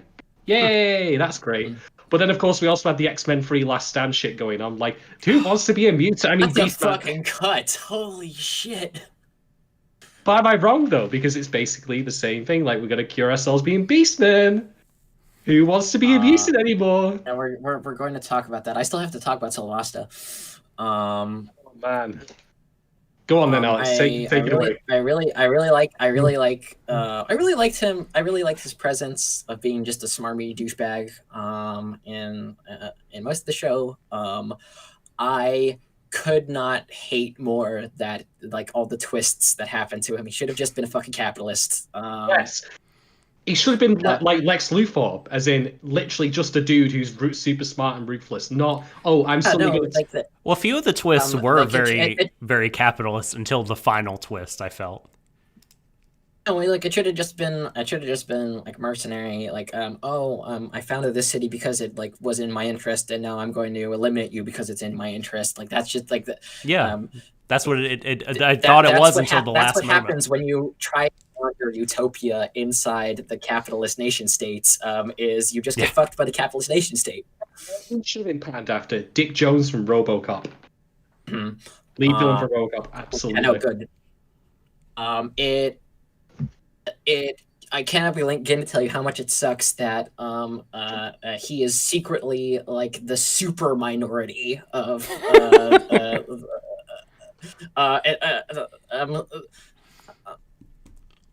just Illuminati shit. The elites. I don't know. Look, if you wanted a cool battle at the end, just put him in a fucking mech. Your Trigger. You can put him in a mech. And the thing is, when you say that, it's not even like that would be out of place, because he's building. Put him in a Cerberus mech. It would have been shit. Mega Godzilla. They literally already had him building drones anyway, so it wouldn't have been. Yeah, I agree. I mean, there were. I really did like, up until the end. Even the last thing sucks. It was like a what the fuck roller coaster thing, and thinking about it afterwards, like, oh, it sucks.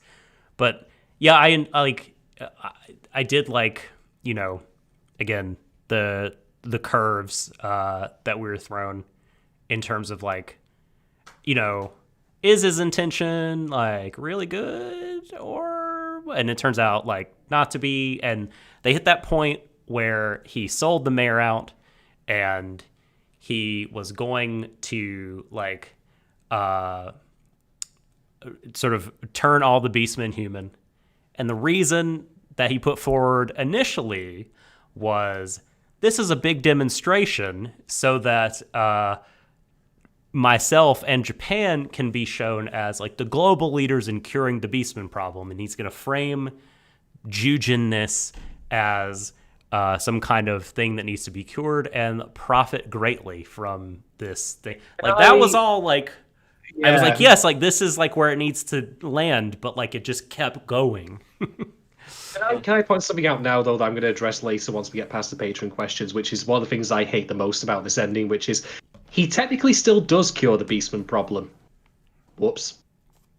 But I'll get to that. And that ties in, funnily enough, to my problem with Promare that I now realize in hindsight. Okay, so I want to defend Promare for a second right now, because the thing I think that Promare does really good is that it does just like Cray Foresight is like a good villain at the end, because it is just it ties into like the larger like thematic villain, which is just capitalism destroying futures to ensure profit in the present. Yep. Oh, I agree 100% with that. And Cray Foresight is just like purely that. Like he is part of the underclass, and he just doesn't fucking care because he can make money off of it. Like there's no solidarity there. It's just pure backstabbing. It's backstabbing on top of backstabbing on top of backstabbing, and that's why I think like that works in Promare, and it really fucking doesn't in BNA, because they tried to other him and make him part of like a super powerful secret class of people who were controlling things the whole time. They're the problem. Like if you just let the system, if you just let the market be free without the guiding hand of fucking right, because then you can because that's the fucking argument. It's like it wasn't the fact that nation states are evil or that capitalism evil. It's the fact that the Illuminati exists. Yes. Like they're all controlling. It's like no, secret ruling class. Yeah, I mean, I'll just come back to what I said previously, which is I still feel slightly squiffy about Cray. I almost said hindsight then, but that's my joke name for Alan, so I'm gonna not. That's the problem. I've been so successful with that, and also prescient. It turns out I didn't realize they would come true that way. You couldn't have foreseen. No, but I can now do in hindsight. Oh, sorry, I had to get that in. But point being, I still feel a bit squiffy on that. Yeah, because, but like in the case of in the case of Promare, my problem is something else, but I'm really holding it close to my chest. But I do agree with your point, though, Alex, that it makes sense like now to view it in the sense that even if he was one of those, even if he was a Burnish, like he was still corrupted by capitalism, regardless. He actually reminds me now that I think about this is another film. He should have gone to space. He really should have gone. Like, well, communism should have gone. Yeah, exactly. Was that what you were referring to then? Was that Red Alert Free joke? Yes, that is what I'm referring to. Yes. That's my boy. Nice one. But what I was thinking of was, have you ever watched Django Unchained? Yes.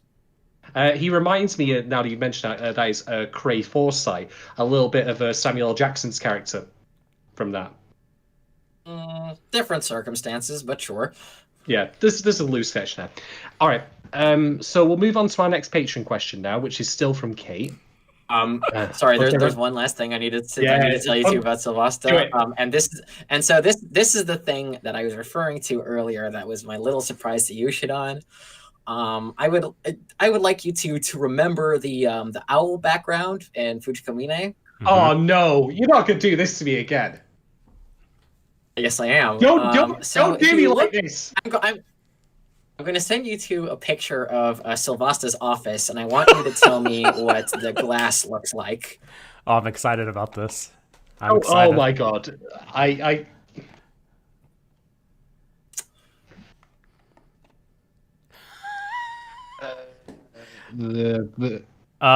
Is it the face of Phanto from Mario Brothers 2? Would you say that is a wolf face? Sure. Yeah. Now I can see it, especially in the quad where the eyes are. It's like you see these little eye things. That's been there the whole show. Oh. Or it's just Phanto with sideburns, with mutton chops. I'll accept either answer. No, I see it. Yeah. It's been Cerberus the whole time. If we had had the courage Been to look. serviced all. God damn it. Still stupid. Yeah. I mean, I was. You know what's funny? Like, I recently, up until recently, was doing a Lieutenant Megafred, and I was like, how many times do you see like characters frame through the window of roses? That's like to show that it's always under the, the view of the Rose Bride contest, like that kind of thing. And I look at this shit, and I'm like, fuck off. Like, this is crap. God, like, I understand what you're going for, like, that it's going to be foreshadowed and all that, but Christ, it's. Ugh. Hate it so much. Don't care for it. I mean, if you liked this twist, you would say it was genius. That's the only difference. That's the problem, Alex. But thank you for you are entirely right to point out though. For the people someone post in chat because I can't for some reason working under pressure here. Trying to add. I will do it. All right, I think I might be able there you go, to done. do it. Okay, you posted the link in the chat. Sweet. Yes. Sweet. Should be there in a second.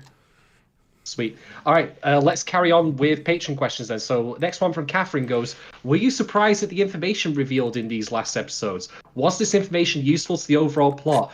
I was surprised in the way that I would be surprised if a dog shat on my rug. So yes, I was. And was this information useful to the overall plot? No. Not really. Because, like... I again don't understand. I understand the intent, but I don't understand the outcome. Like, what did they want to say through this? Because if they wanted to say, let's be progressive and tolerant, no. The answer to that is the exact opposite. Don't be progressive or tolerant because, subgroups, be they racial or otherwise, have inherent, unavoidable, unstoppable genetic flaws that cause them to lose their shit. And also, multiculturalism is a poison. Yeah, exactly. So... I'm sorry, but that is not our opinion.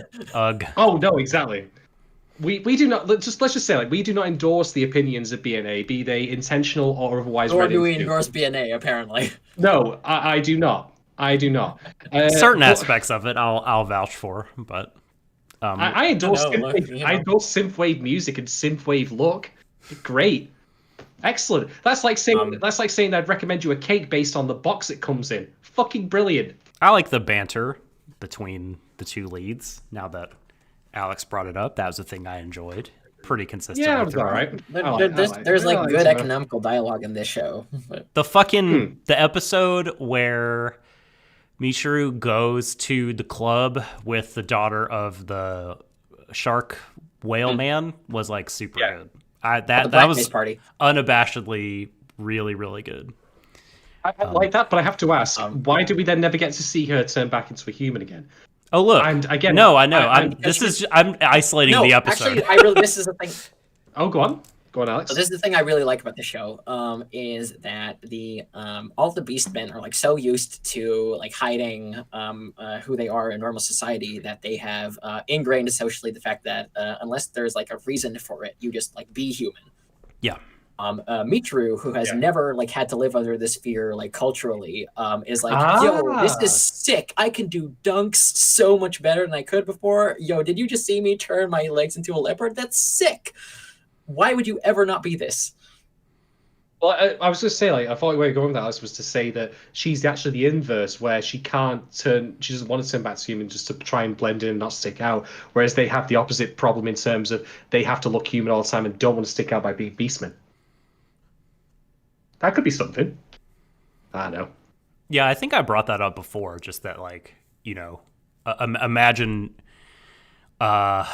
being, oppressed in that way, such that, like, even when you're among, like, people that self-identify as the same thing you do, that you feel the need to be normal, all the time.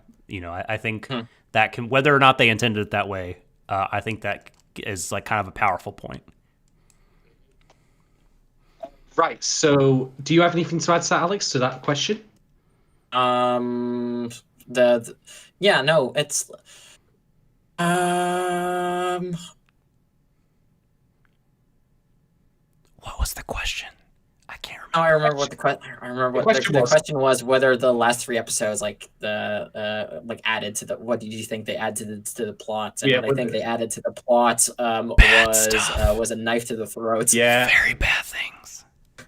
bit of a faceplant. Ew. Even if even if there were ideas there that were okay, which They there like weren't, but like I just like that whole denouement, like there was like several things that just really took me out of it, where I couldn't like emotionally invest in it as a finale, as like an action sequence. I know. I really like the. I'll disagree with that part. I really like a lot of this. The plotting like of the like let us remove ourselves from the awful semantics of the situation for a moment. Okay. At least twice. There is there is a nondescript crisis going on in Anima City, and Michiru and Shiro have to solve it. Yeah. Okay. Carry on. Like under those circumstances, I really like the beats in the last two episodes. I like that Michiru uses Shiro's like superpower to find him. Then the first thing she does to him is apologize, rather than be like, "Why are you doing this?" Like, no, apology first, and then like asking, "Why are you doing this?"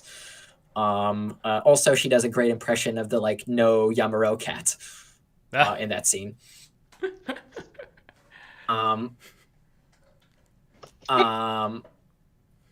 And then she's like, all right, look, let me just talk to Nazuna. And then she goes to Nazuna, and there's a moment where you're like, will Nazuna trust her? And you know what? Yes, they are tight. She does trust her. Good character moment. Moving on. And then it has like two great cliffhangers in that. First, Shiro's like, oh my god, it's happening again. Becomes like an ultra, like becomes a dark digivolves into his evil wolf form. Yeah. Okay. And they're like, oh my god, what the fuck? And then he seemingly kills Michiru and is like, oh my god, what the fuck? And then cut to the ending, and it's great. Yeah. Can I just say something very quickly about this? This is the Netflix format that I actually think does this show a disservice as well. Like, that's a big shock moment. Like, oh my god, Michiru's dead, but watch next episode pops. At no point did I think that she was dead. 0%. No. Of course. That's a good cliffhanger. Yes, but that's the thing. You should let that sink. That's why this does not suit this Netflix format. It should be weak. It wasn't a good cliffhanger. I didn't buy it. You have to be able to buy it as a real possibility. The reason you couldn't buy it was because, again, next episode pops up in the bottom. Like, there's no time to let that sink in. If I walked away from episode 11, at no point would I think Michiru had died. No matter if I waited a year to watch episode 12. Maybe not that she's dead, but at least that, like, things are uncertain. What the fuck happens next, as opposed to, I'm going to wait all of 2 seconds to go to the next episode because Netflix doesn't release this week by week. But like maybe she loses an arm, and like maybe Michiru's not dead, but at like episode 11, you don't know what's happening to Shiro. Like, Shiro is up in the air at that point. Like, does he like nobly sacrifice himself? Like, does he not? Can he not live with himself anymore? Like, yeah. But I hated that. My problem was that, like, I just was like, as soon as he started transforming, I was like, oh great, here we fucking go. We got to bring him back from the brink because he's now also.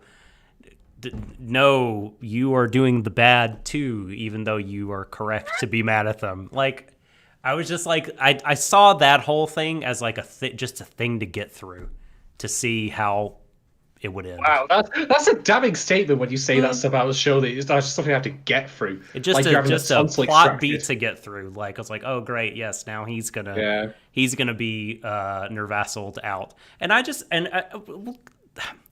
try not to beat the dead horse about this too much, but just Nazuna trusting Michiru when she was in the mouth of the wolf. I do not think that was like earned at all. Like, at what point have we seen in the show ever that Nazuna is willing to put friendship ahead of personal ambition. No, I don't, because Michiru never made the ask. Because what? Michiru never made the ask. Michiru never told her, like, straight up, like, trust me on this. Do this, please. I mean, I guess. I just feel like every other time... that moment, because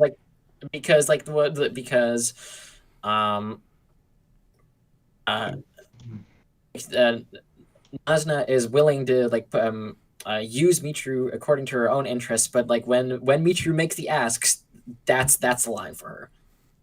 But, like, why are we supposed to believe that that's the case? Again, like, there's nothing that I got from the text itself.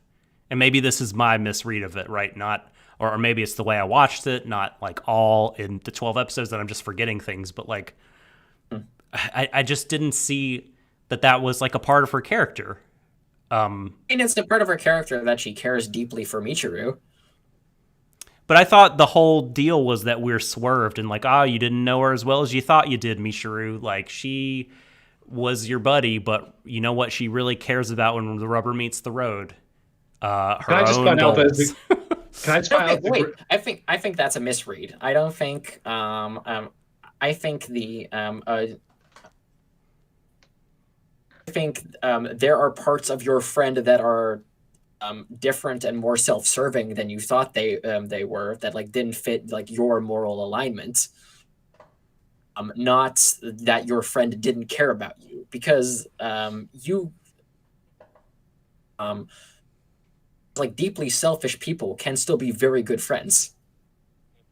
Totally. I guess I'm just like that makes sense when you're talking about our world, but like, again, I don't know. Maybe I should just be more charitable with my expectations for the characters, because that was my job to be more charitable with the characters. I thought that was my here's role. The thing: when I see you know, a woman in fiction or in general who is like who has stabbed everyone in her path to get here, and is just unapologetic for being selfish, and they do it like fairly, and they make it like, and it's not like a one-dimensional character. I'm just like, yes, queen, go off. Yeah, mate, absolutely. And I think thing that does bother me is the fact that they never contrast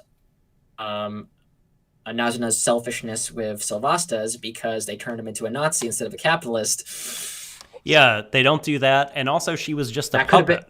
Like, it's not like she's doing anything that you really ought to applaud her for. She's just totally being used. I mean, she's being used, but she's like trying to be popular, and she's trying to help these people, even though she has like badly considered about how to help these people. Like, that's like, if there's any fault she's made, it's that. Yeah, and that initial setup I really like. But anyway, like, so let us all agree to disagree about the pink-haired Silver Wolf. The show Nazunas are queens. The show certainly doesn't know what to do with us, so why should we? So I'll end. There you go. That's fair. That's our unifying point there. That works for me. So next question. This one that comes from Yukinon, aka Spookinon, because it's of course the month. Why not? This one is: how would you personally rank this show among other Trigger shows? Right. To answer this question myself, I need to tell you what Trigger shows I've watched, because I've not watched all of them. So obviously I'm not going to say that it's going to be better than Little Witch or worse than Little Witch, because I haven't seen that yet, because I'm an idiot. Let's be fair here. So, what shows have I seen from Trigger? Kill la Kill. Frank's, unfortunately. That's an A1 Pictures show. Just look, right. I'm glad Doc is on the ball for that one, so I don't have to affect you on it. I know. He knows. I know. It's just fun to talk I know about. he knows. Right. Okay. Thanks, boys. Gridman, and also Promare. I know it's not a show technically, but we'll lump it in anyway. And I think that's everything that I've seen. I've seen one episode of Gurren Lagann, so that doesn't count. I've not seen any of Little Witch. I've not seen Inferno. Gurren Lagann holds up, surprisingly. It'll happen. It's on the list. It's depending on who you ask. I've heard some people say the opposite, but when I watched it, I liked it a bunch. Look, the thing is that I'm much more charitable towards Mhm. TNA comedy, and Yeah, yeah. I'm will and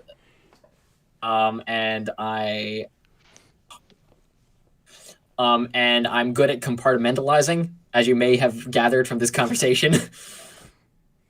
Also, I want to give a So I will give a shout out to Grizzly and Yukinon, who said in stereo, it's I know. goat.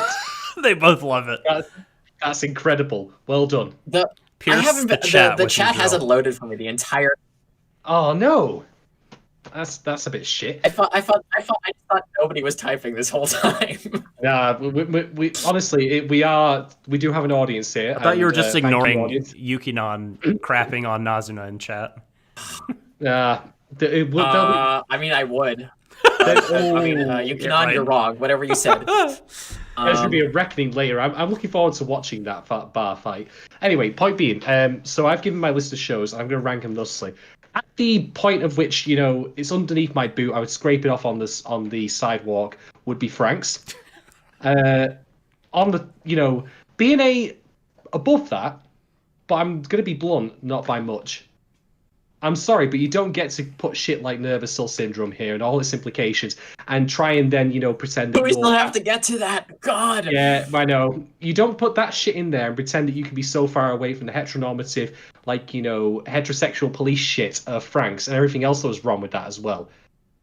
No, you don't fucking get away with that. I'm sorry, but you don't.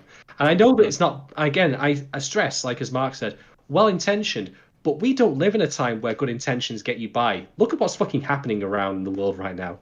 I'm not naive enough to say, like, you watch BNA and suddenly your political view changes. You've been radicalized. Yeah, you don't get radicalized by this shit. But I'm just saying You that... don't get radicalized on BNA. Let me tell I you don't about know. how this furry show turned me into a Nazi. Hey, for the people who aren't subscribed to the Patreon, you could be listening to the Decadence podcast at this point in time. Oh, man. And if you want to get radicalized and watch a better show, there you go. Hell, yes, thank you. But if you're gonna try and make a message like this, you really, really need to know what the fuck you're doing with it, what you intend to say, and just think about it. You don't get to do what BNA does, which is just gonna throw shit at the wall and see what sticks, because it just then turns out to be shit and it smells. So there you go. And then as for my other shows, I actually regret putting Promare in this category now because it's a film and I don't feel it's fair to rank against the good shows. So I'm going to say that I'm going to put Killer Kill top and Gridman a little bit below it. And as for Promare, that goes on its own side category of just being generally pretty good. I have seen more Sugar than you. I think the only thing I haven't seen any of Ooh. is I was just stating it as a fact. I didn't mean it as an evaluative statement. It's an objective fact that I've seen more Trigger than That's you. right. It's just a scientific observation, nothing more. Not loaded with any opinion at all. The only thing I haven't seen a frame of is the Ninja Slayer from animation. So I can't speak to that. It's only 3 frames anyway. It's fine. That's like 1/3. Right. So the things I would put below this show are, if we're including Frank, certainly that. I would put Supernatural Battles Become Commonplace below it. Right, hold on. Please give me the pitch on Supernatural Battles Become Commonplace, because I have never seen that show. I mean, it's hard to remember. It's very Chun-Yi. Okay. The only thing I think I remember from that... Oh, sorry. I'm sorry to interrupt. No, you're fine. Go ahead. Okay, the only thing I think I remember from that show is there was like an episode 8 monologue where a little sister just takes someone to task, like, I don't understand the words you mean. You say you have like the burning fist of justice. What are you talking about? Yeah. Use your words. Make me understand you. Stop being an asshole. That happened. It's like a literature club, and suddenly they find themselves with supernatural powers, and So it's like, oh, maidens in your savage season, but worse. hijinks ensue. It's a light novel adaptation. Oh, maidens in your savage season. Right. So definitely that's below. And I mean, I really like Inferno Cop, but like, I will probably put Inferno Cop below it as well. But that's probably where I would stop. I think on like tiers above it I certainly think Yo-Yo Shinari has done better for Trigger. I like all the Little Witch Academias more than this. I prefer, all of Hiroyuki Imaishi's work that he's done for Trigger to this. The Luluko, Promare certainly, and Kill la Kill, and Gurren Lagann if you want to include Gurren Lagann. Haven't seen Panty and Stocking, but I'm gonna not include. It's a guy next show. Oh my god, Panty and Stocking is so good. So it's on the list. It's on the list. I promise. So yeah, also, it's like all-time. Speaking of all-time great soundtracks, all-time great soundtrack. Oh, okay. Yeah, I need to hear the soundtrack. Club bangers, top to bottom. Nice. So this is like the bottom third. Like, there's a few things that I think, despite not being a satisfying whole, that I prefer BNA over a handful of things, but like not super many. So, what about you, Alexander? Yeah, no, it's not. God, I'm trying to think of if I like Kisniver more than this show. Oh, I forgot about Kisniver. That's a really tough question. That's about I'm much fonder of Kisniver than most people are because I'm the biggest Mario Goddess fan in the world. Our album art lady, drawn by Phil DeGrash, was largely modeled on the redhead from Kisniver. Oh, nice. Yeah. I hope she has more of a personality than the character in Kisniver does. Yes, we'll say she does. I totally forgot about Kisniver. Holy shit. It's about the level of quality. Girl Next Door and then forgot the rest. Yeah. Oh, man. I like Kisniver structurally. I like Kisniver. It has some like really stellar episodes. I like the. I guess I'm just defending Kisniver now.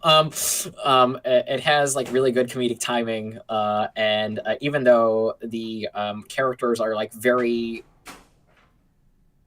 broad, I think it uses them well in the moment at a lot of times. And that's like partially like the character animation and stuff. I can't see you putting Kisniver on Blast Grizzly. I see the chat now. He can see. What is the time? All right.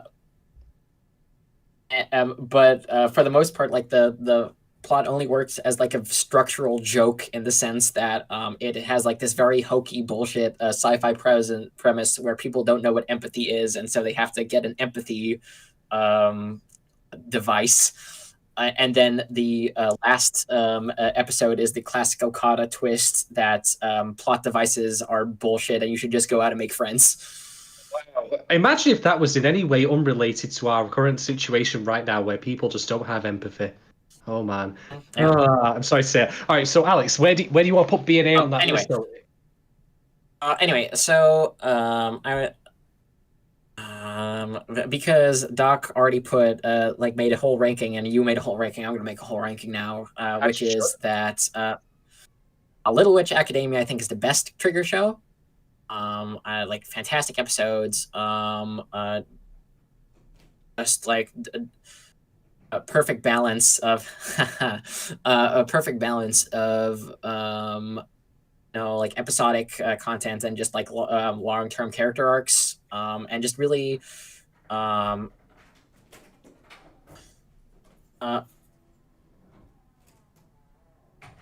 Trigger is the best when it like can connect the themes of its shows to like its like blue collar artist sensibilities.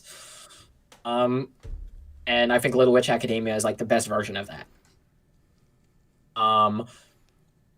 I'd say Gridman is the tightest show it's ever done. It's like it has basically no faults and it's 12 episodes long and just runs like a steam train the whole way through.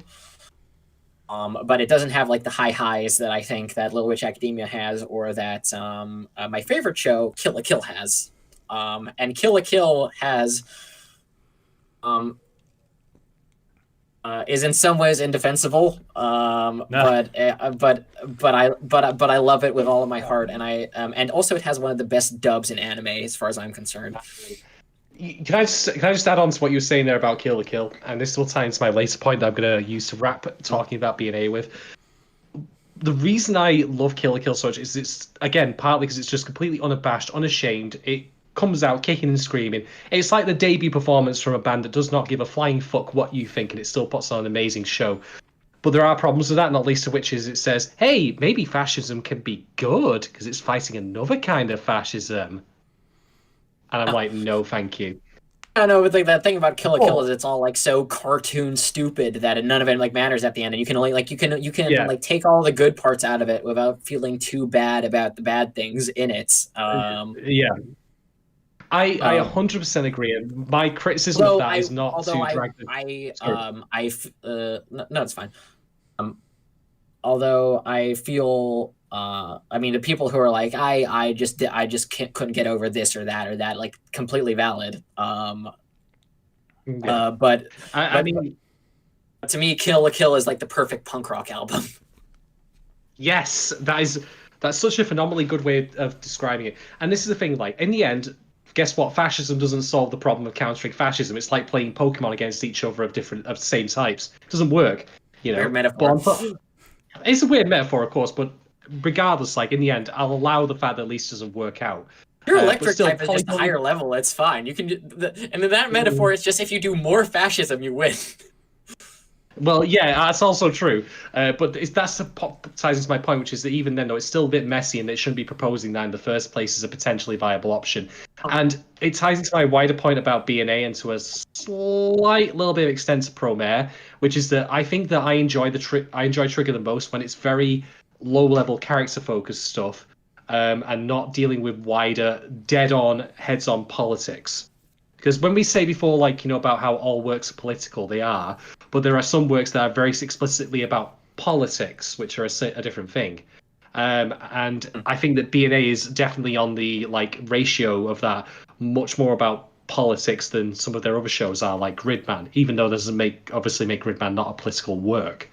So I'm and I'll just say with Kill la Kill, that's part of the reason why I love it so much, is because, yes, the politics it does dabble in are not always great, the fascism stuff particularly, but I can't deny the energy and enthusiasm behind the character-related stuff that just caused me to ignore all of that. That's why I put it in my top. So after those, like that Holy Triumvirate, let's see. I mean, like, I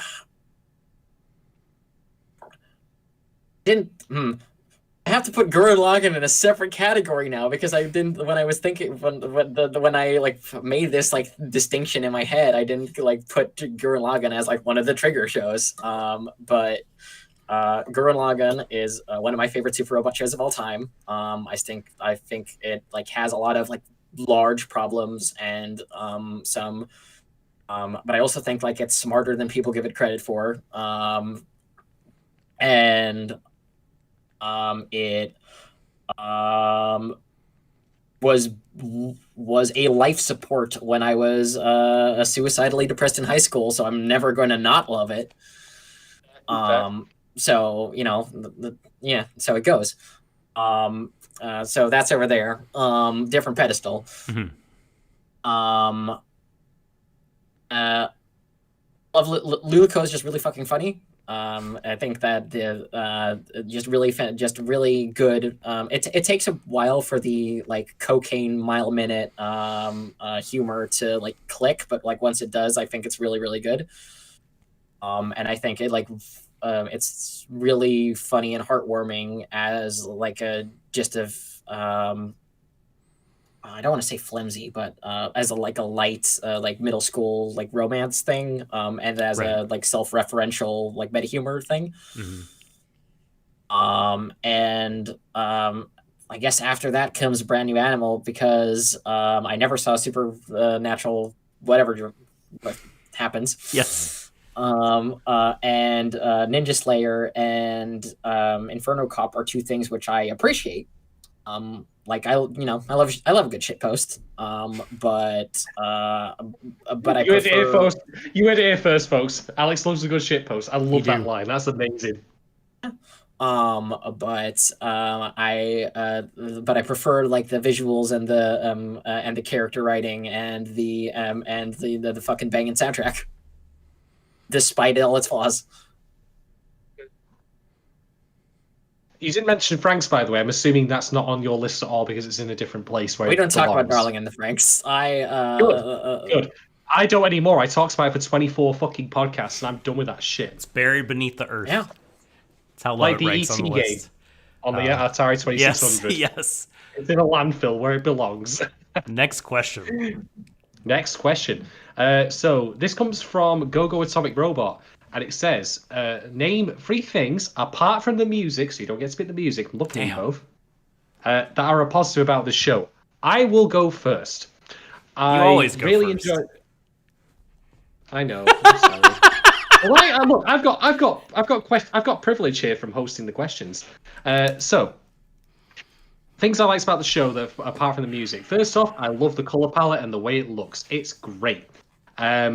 There are some specific camera moments that I really liked as well that I was going to mention later, but I'll bring up now. In the episodes we've talked about today, there are scenes where Shiro turns back and forth from human to wolf form between cuts rather than showing them as transformations.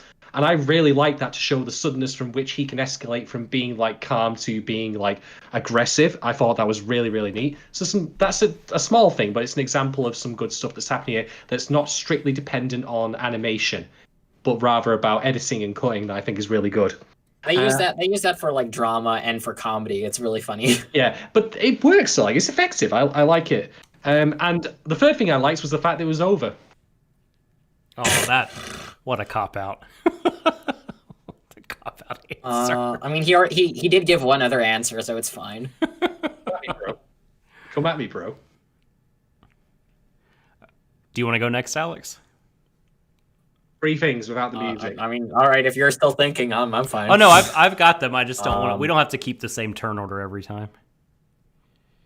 Right. So like Shadon said, I really like the way it looks. The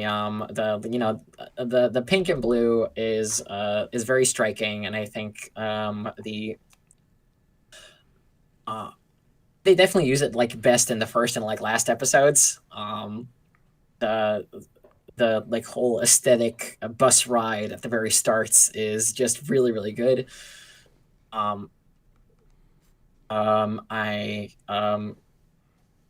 I really like the storyboards in the last couple of episodes. There's a lot of like very dynamic like posing and blocking in these that I was like, oh, that's really neat. I mostly love the main characters. I love the main heroes. I love the main protagonists. Let me put it that way. The baseball episode is just fantastic. Like everything else in this show like has niggles and qualms and etc. The baseball episode is everything this show should have been built around. Yes, I 100% agree with that. And also every time the bears show up, I'm just delighted. When the bears show up at the final episode, just to be like, we don't care you're not a god. You're the one who helped us. And are animated like 3 frames a second. It rules.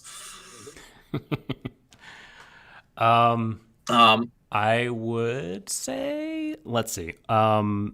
The club episode that I talked about that Grizz and chat like gave me a kind of neat way to talk about the code switching stuff in that. I thought was really, really, really sharp, pretty incisive. The baseball episode, like Alex said, and Shadon mentioned as well the scene at the end of, I think it's episode 5, where you have the mom over Facebook sending Mishru the happy birthday picture of the cake, and then her sort of kind of hesitating whether or not she should reply, and she ends up not doing it. I really, really like that scene a lot. That was good character stuff. All those are in isolation. I guess I'll cheat and do a fourth since Shadon copped out of a couple. And I will say that the shoulder content is a thing that I really, really respect this show for. Shoulder content? Yeah, the fan fiction, fan art, things built atop the edifice of the show, sort of called shoulder. I had never heard that term until a few months ago, but it's sort of a catch-all. I've never heard that term in my life. All right. But yeah, learning something now then.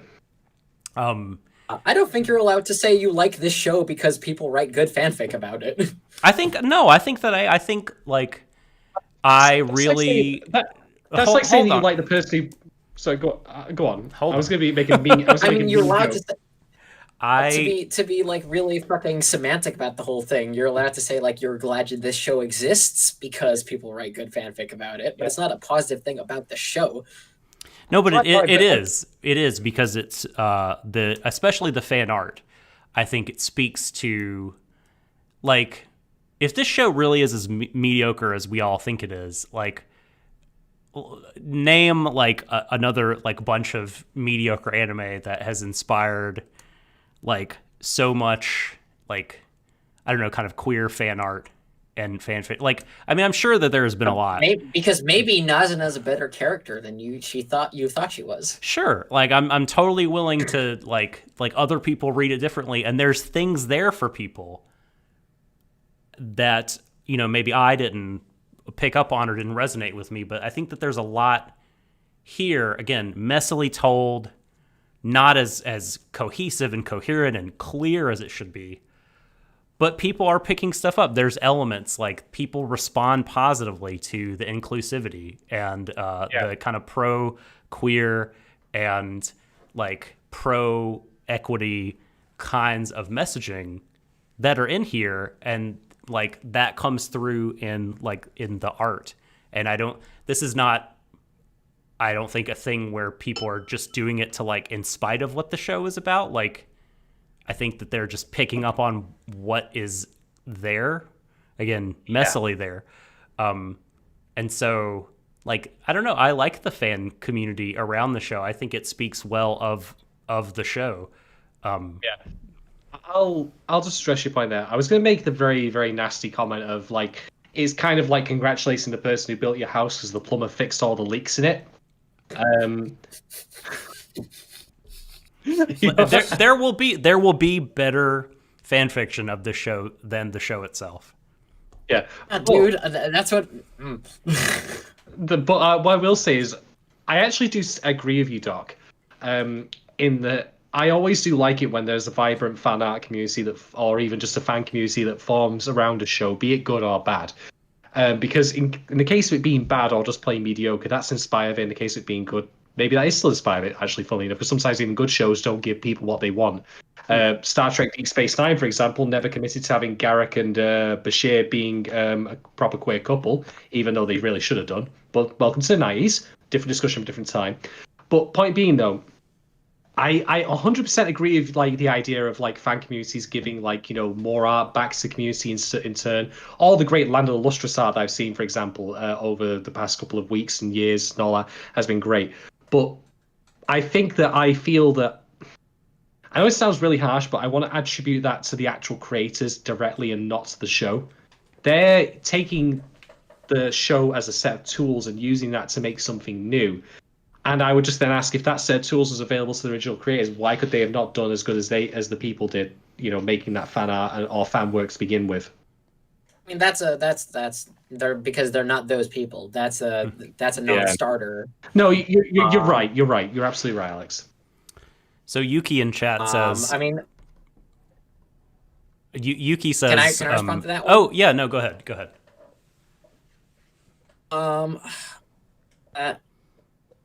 The character designs and the aesthetics are great, and when this is over, I am going to go back through some of the episodes and like screen cap a bunch of Michiru faces, because Michiru has so many good faces in this show.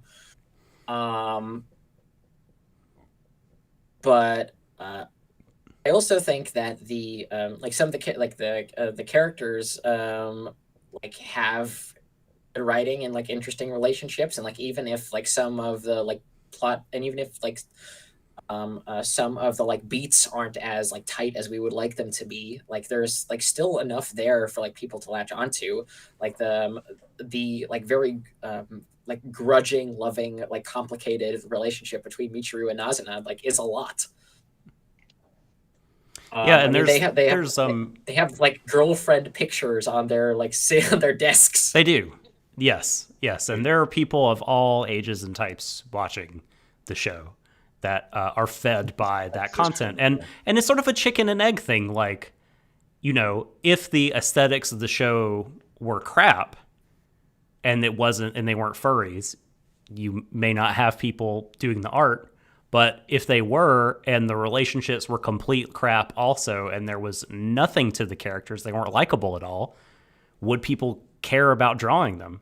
I mean, I think it's both. Like, the aesthetics are undeniably great and contribute to the show being appealing, but the characters do too. I mean, some people would. Like, if there's anything fan artists can do, it's draw blood from stone. That is fair. That is fair. That is the most accurate description I've ever heard of it. That is fair. But just the sheer amount of it, I think, would speak to the point we're making. Absolutely. Okay, let's move on to the next Patreon question, which is again from Kate Rose. If you could make a season 2 for this show, would you, and what would it about? I'm not going to say no. I'm not going to say no to this because you, Alex, literally just said get blood out of a stone, and I'm going to try and do that now. So, if I had a season 2 in mind, it would need to accomplish 2 objectives. The first of which is to completely undo the Nervous syndrome stuff. We need to retcon that out of this show, as far as I'm concerned, because for one, it's terrible as is, and 2, it ruins any potential for doing any sort of like actual sociological pressure or conflict between the Beastmen and other groups, because it can always be pointed back to the Beastmen are just angry because of genetics. It needs to go. It has to get out of the show, period, as far as I'm concerned. There is no debate on that. The second thing I would do is I would probably pattern season 2 a little bit, but not entirely, of the format of Ghost in the Shell standalone complex. Make it a kind of police procedural kind of thing where there's an overarching plot. Yeah, I can see Alex. He's smiling. I can see that there. You know the point of Ghost in the Shell is that the police are bad, right? Yes, I know, and that can be a part of it too. But I'm not talking. When I say past, I'm not talking about the themes or ideas. I'm talking about more of the structure, which is you have episodes which are individual cases. Because I like Chiro and Michiru make a good buddy cop duo. So I'm thinking from that kind of perspective. So you have your individual cases, which of this show like kind of sort of started with. Up until like the second half, and then you can have an overall plot that ties into it that isn't bullshit. Try and delve more into that kind of police procedural thing rather than it being what it is now, which is a treatise on race, basically. That's my 2 pointers for a season 2: undo the Nervous syndrome and try and make it more of a buddy cop like detective thing. Hell, if you wanted to literally turn it into something like, I don't know, MacGyver or some shit, but just as Shiro's. I would be okay with that. I'd be totally okay with that. That'd be great. I am very bad at this always. I don't really have any good ideas. I mean,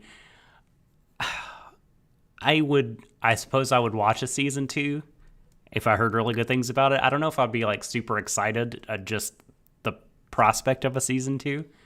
And I don't know what I would do with it, because like, the Nervous shit is here to stay. I mean, there's no way they can retcon that out of the show, I feel like. And it's just a stain on any other things that you try to do with the progressive inclusive messaging. So like, I don't know, maybe just veer away from that into character stories, but that sounds like not very fulfilling. So I don't know, Alex. All right. So the thing I would do is I would go back in time, and I'm in. Please say more. And make sure that this was a 25-episode show, and then every time that the creative staff was like, what if we went to one of our standby plot points, I would beat them over the head with a ruler. It piques my interest, and I endorse your plan heartily.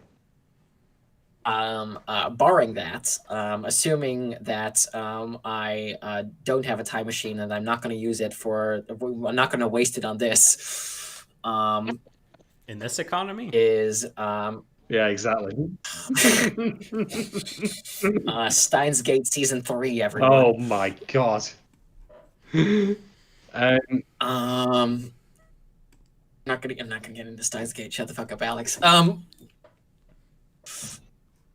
Anyway, so first episode, a quick aside about how they have cured nervous syndrome, and we're never going to talk about it again ever. Look, we fucked up. We know we fucked up. Sweep on the rug.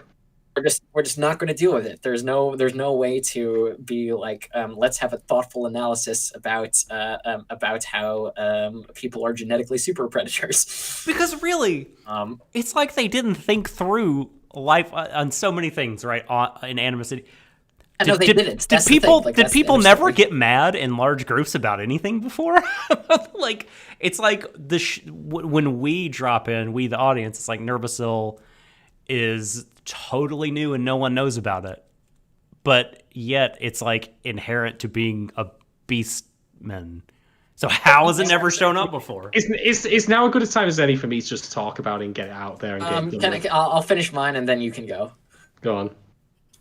So anyway, the thing that Shadon is about to get apocalyptically mad about in about a couple of minutes it happened. We're not going to talk about it ever again, and it's not a problem anymore. Anyway, 13 episodes of just living in Anima City. No, like the of like some coding to real world struggle, but no reference toward the real world. If you want to, you can turn it into Asteroid M for all I care. That's for you to know.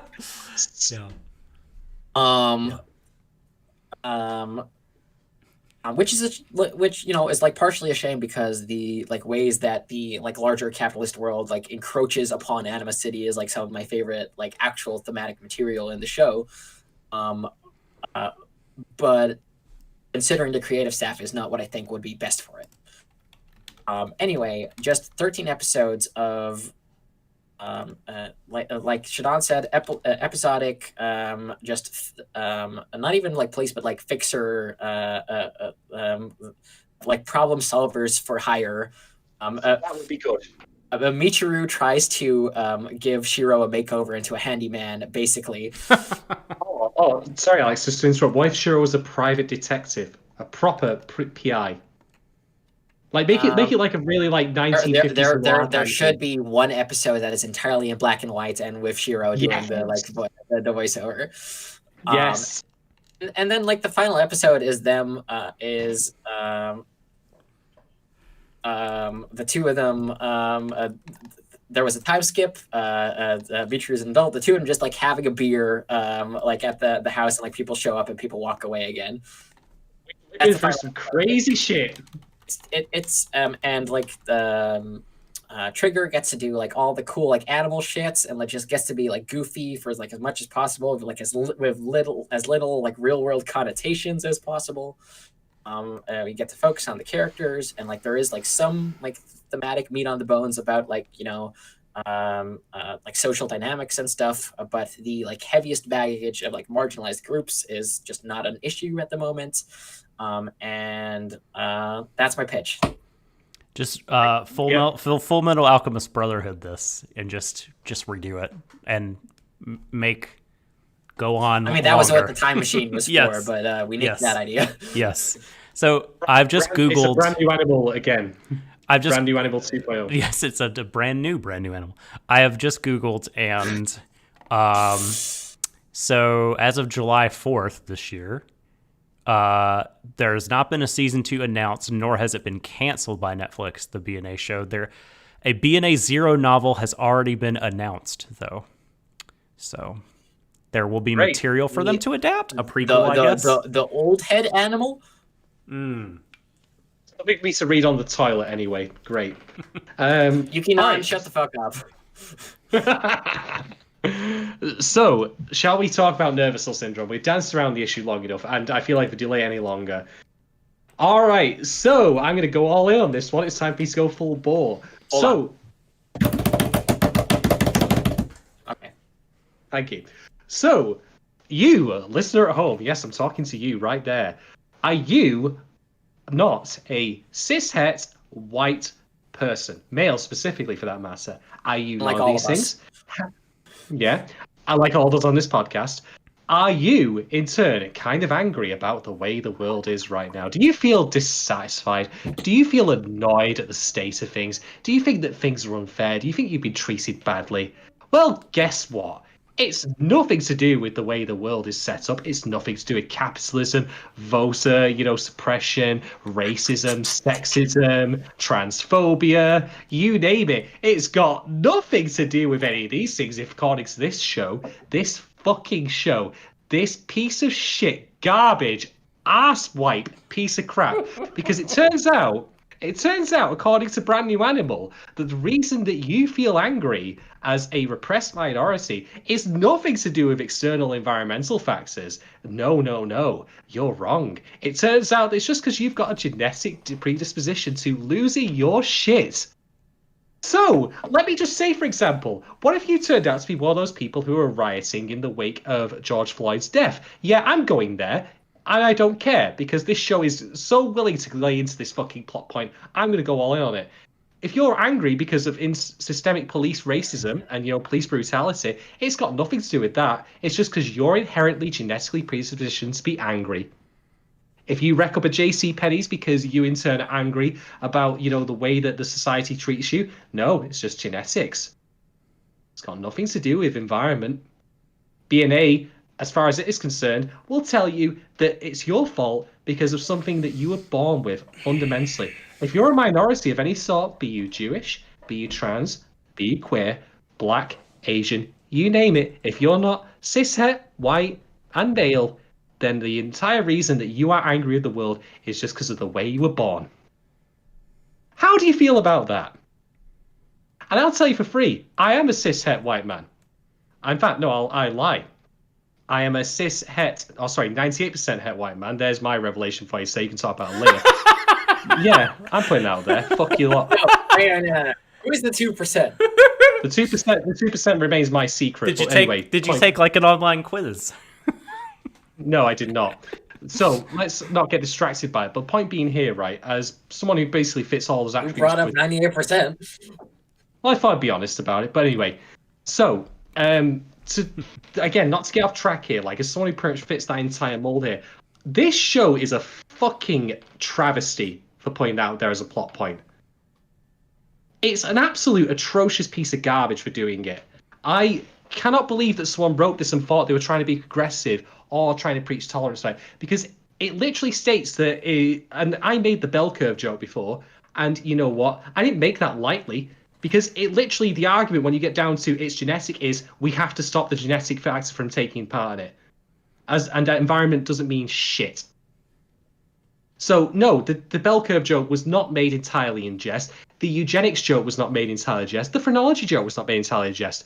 Because if you think I'm kidding, by the way, this is where I get into my other points and also why I don't like pro-mayor as much anymore, funnily enough. So the thing is, Sylvester suggests, okay, we're going to actually cure people through a vaccine. We're going to vaccinate them against this syndrome. Now, if the alternative solution was not in turn another vaccine or a serum, I actually would be okay with it from a narrative perspective, not from a you do this and it's fine perspective, but I would understand it because it is then presented as a viable but not correct solution. It is the, Shiro Emiya, just because you're right doesn't mean you're correct argument. Yeah, I'm going there. Wasn't the person I would expect you to quote on this podcast, but go ahead. Am I wrong, though? Marshalling fate, stay nice. You're right, but you're not correct. Ah, yeah. Okay, well played, motherfucker. Well played. Well played. But the alternative solution is still a medical one. it is still to have your DNA fundamentally changed or rewritten so this becomes not a thing anymore. You are vaccinated against anger.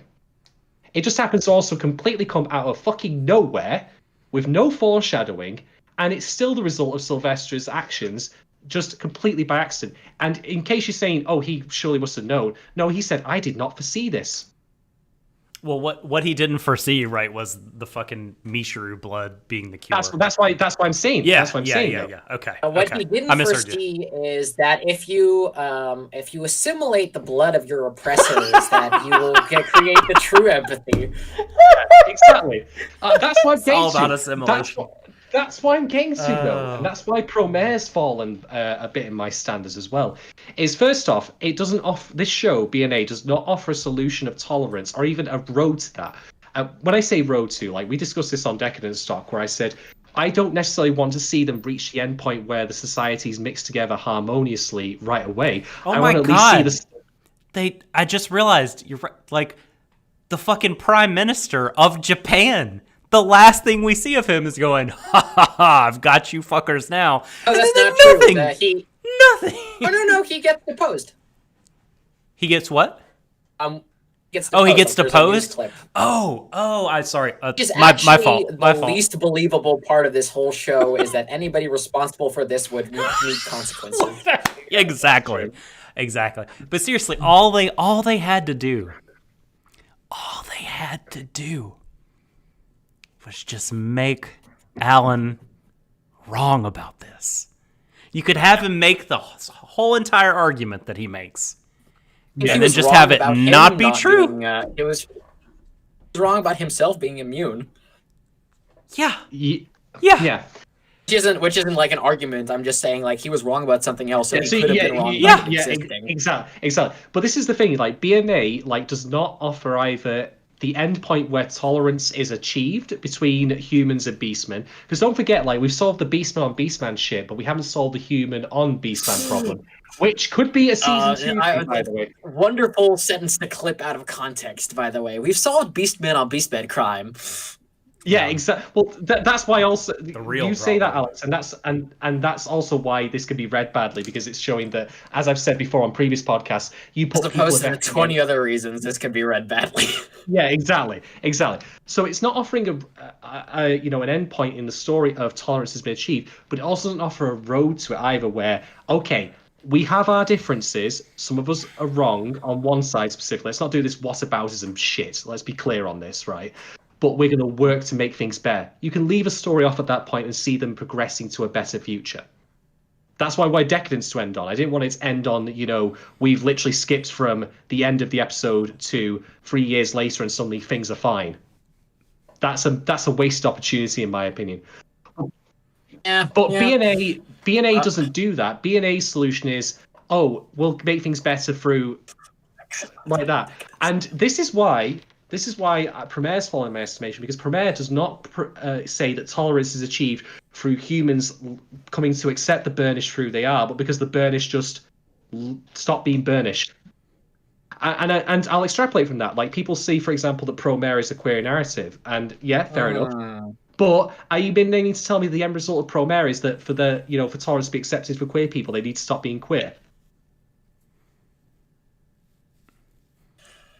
I don't think that's the mechanics of that worked, but I do recognize your point that the fact that the burnish aren't burnish anymore is a problem for the rest of the movie. Yeah, and I'll extrapolate on that as well. In that part of the problem I have with that as well is that being queer in of itself, apart from obviously being, they are no longer flaming.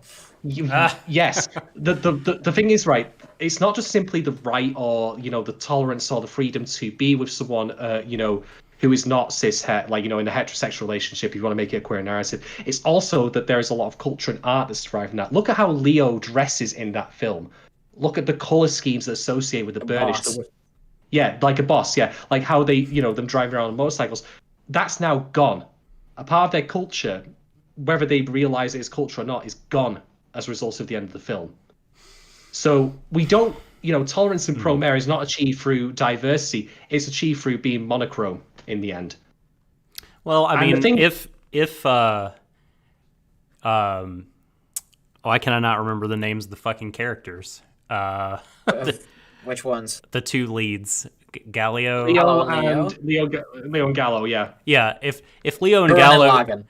if Leo and Gallo weren't boyfriends at the end, I would say that you had a stronger point. Like, I just think it's like maybe saying like the ways we draw distinctions between people might be more arbitrary and contingent than we realize. But there are still differences in I think the rest of the people. I think the difference here is, do you read the end of Promare as like the calm to the calm epilogue to a fight, or do you read that as the status quo going forward? Because if you read it as the status quo going forward, then you're right. Like there's no more Burnish, there's no more culture. We have reached the Fukuyama end of history. Fuck that guy.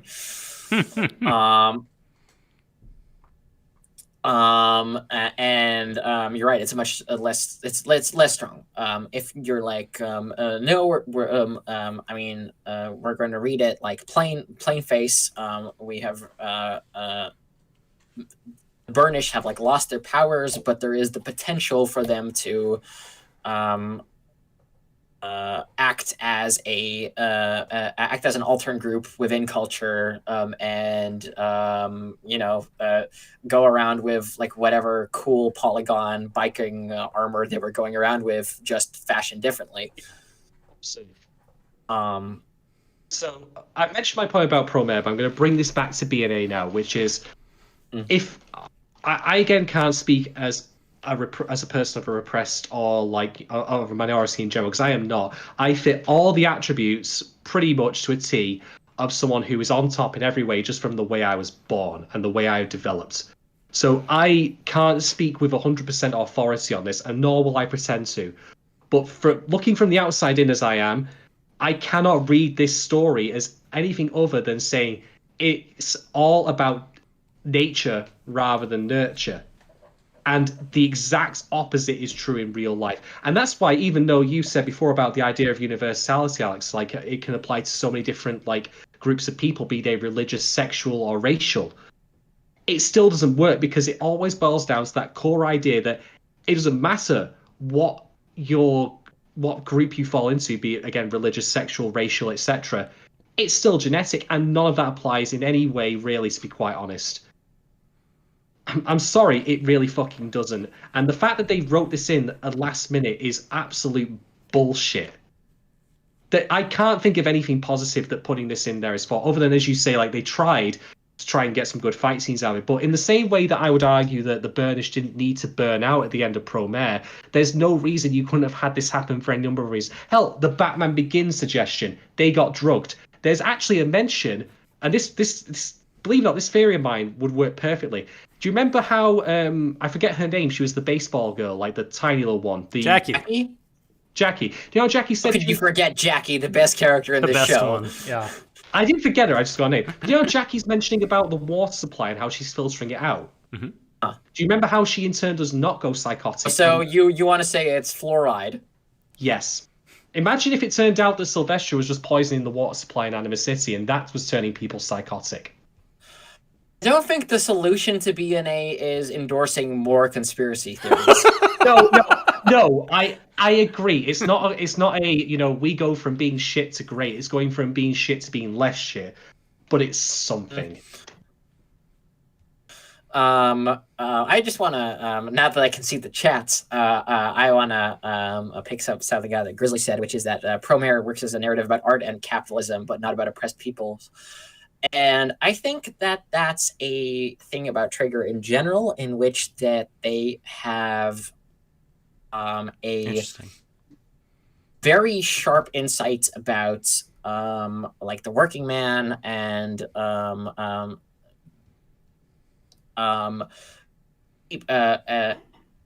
and are like open to viewpoints like from like other minority groups, but don't have like that connect. But because they like paint with such a broad brush, they're like, and because they want to be inclusive, that they very quickly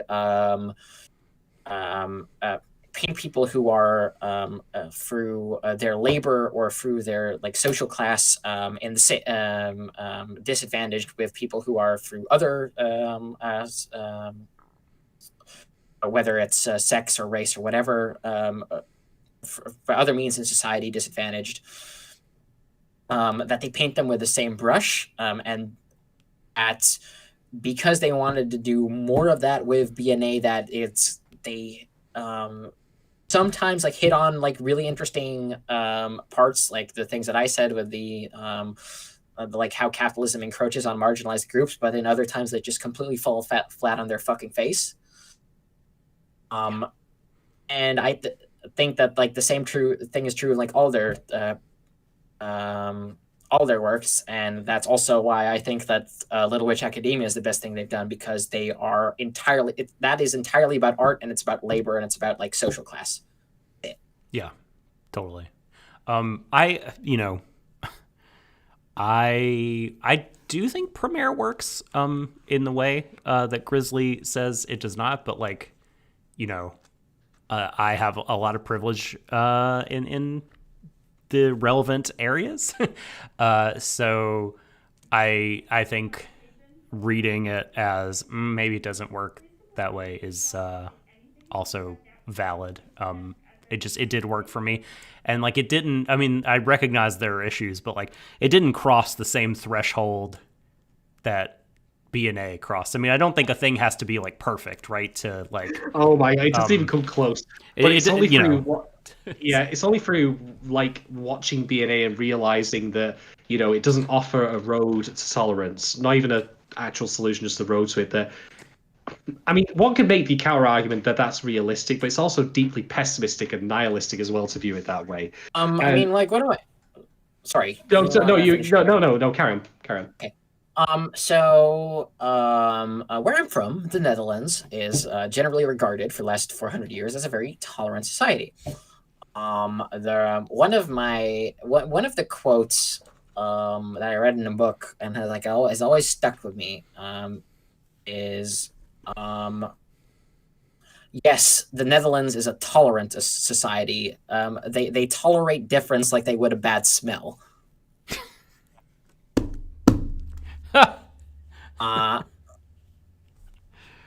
And like that has always been like, when people talk about tolerance, like that is the thing that always like jumps to mind the first of all. Like are you accepted? Are you celebrated? Are you a part of what is going on, or are you tolerated? Right. Yeah, exactly. So yeah, that's like, that's the end of. Yeah, so I guess sorry. Go ahead, Shadon. My bad. No, I was going to wrap up the section, but you had something to say. Oh yeah, no, just like I think Alexander is saying, like, demanding that this show should have offered a stronger, maybe it did have some like, tolerance, like we tolerate you sort of overtone, but maybe it needed to have more of like, it didn't offer like, okay, now that everything that's been accomplished in the show has been accomplished, you could see how there might be some real like integration or some real a path to equity for the Beastmen. And I don't know, you just kind of don't get that. It just feels like a fight just happened and we resolved the immediate situation. And it's really like feels just more like a like closing a chapter in Mishru's life than solving any of the like greater social problems that are at play in the show. Well, I disagree, because we don't hear anything about her fucking family, which was such a big deal. That chapter does not feel close to me whatsoever, to be quite honest. No, that's another chapter, right? Not that her story is over, but like her as finding a home and real independence, like job done, check. But there's more to tell. I don't need to be cured to become human again, even though I can turn back into a human form anytime, which is still a bugbear out of the show. I do not understand the meaningful distinction between the two. Wait, what are you saying, Shadon? So, Mishru can turn back into looking human anytime, and she keeps demanding to be turned back into a human and accepts at the very end. No, she doesn't.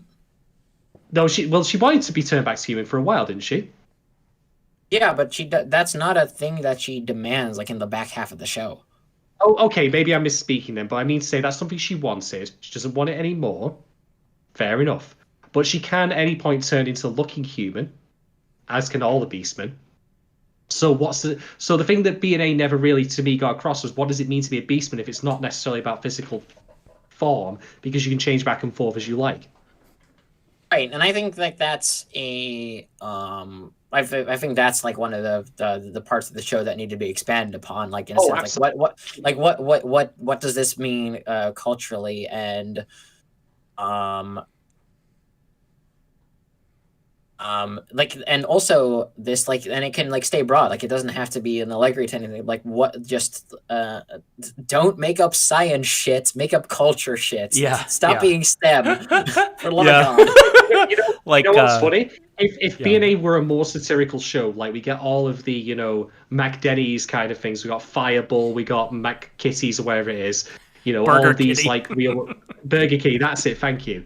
So if BNA were a more satirical show, like that could actually be kind of a cutting statement that, when capitalism is involved, it's just performative changes to make, brands more palatable to minority groups rather than, that like allowing them to actually become their own culture.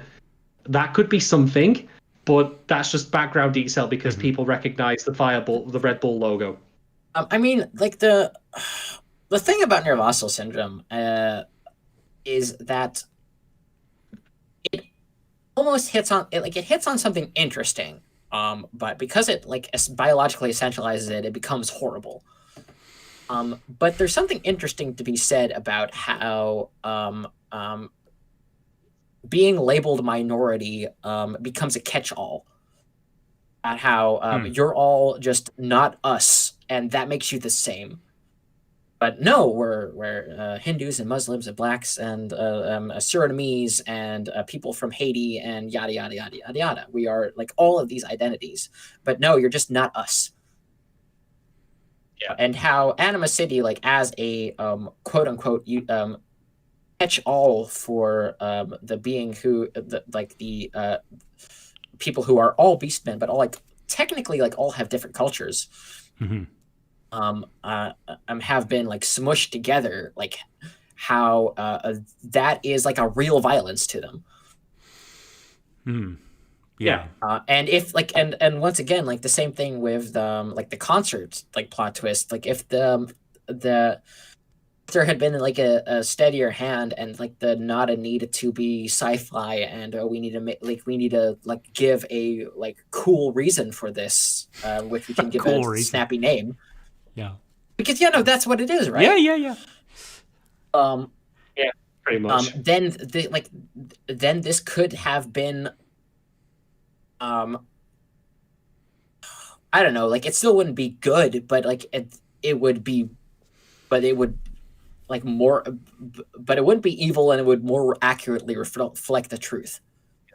Yeah, I mean, we do see some, like, again, not nearly enough, I think, but like we do see some kind of different cultures or subcultures kind of happening in the city. You have the grandmama people in Bunnytown, kind of, they feel like their own little world, and you have like the sports folks, you have the poor people versus like the people living in the towers.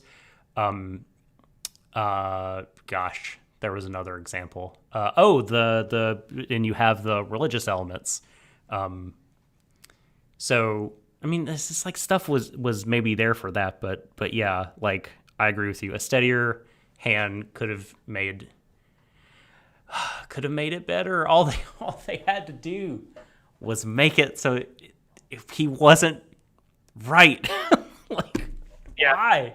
Like the fact that the mayor came in and co-signed his theory was like the death knell. Yeah, I mean, like we've already like explained, like we see why they made the mistakes they did. There's like no ill intent here, but like the like all of the ingredients here are there to make those bad decisions. Yep.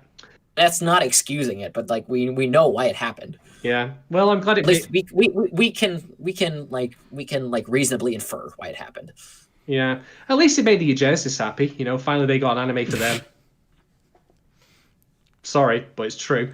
All right, we have one final patron question. I don't know if we'll answer this though, because we may have already covered it with our discussions of characters. This comes from Kate. And apologies to you, Kate, if we've already talked about this, but who is your favorite and least favorite character, and how important were they to the plot, in your opinion? I think we've already talked about this in forms or another as we've gone along, to be quite honest. If you want my favorite, it's Mitra. If you want my least favorite, I'm just gonna go with Alan, because again, like, they shouldn't have done with him what they did, but we've discussed that, so I've got nothing else to add on that, really. I'll go for Michiru and Nazuna. I'll fight you in real life. He's a chef. He's good with knives. Be careful. I'm a chef. I have a high tolerance for pain. My dentist said so. I will. I don't need a knife. Favorite character, Michiru. Least favorites. I'm going through all the episodes in my head right now. Boris. I mean, Boris was a convincing scumbag. And he has cool animation parts in the last episode. So, Yeah. The horse. The albatross is kind of hot.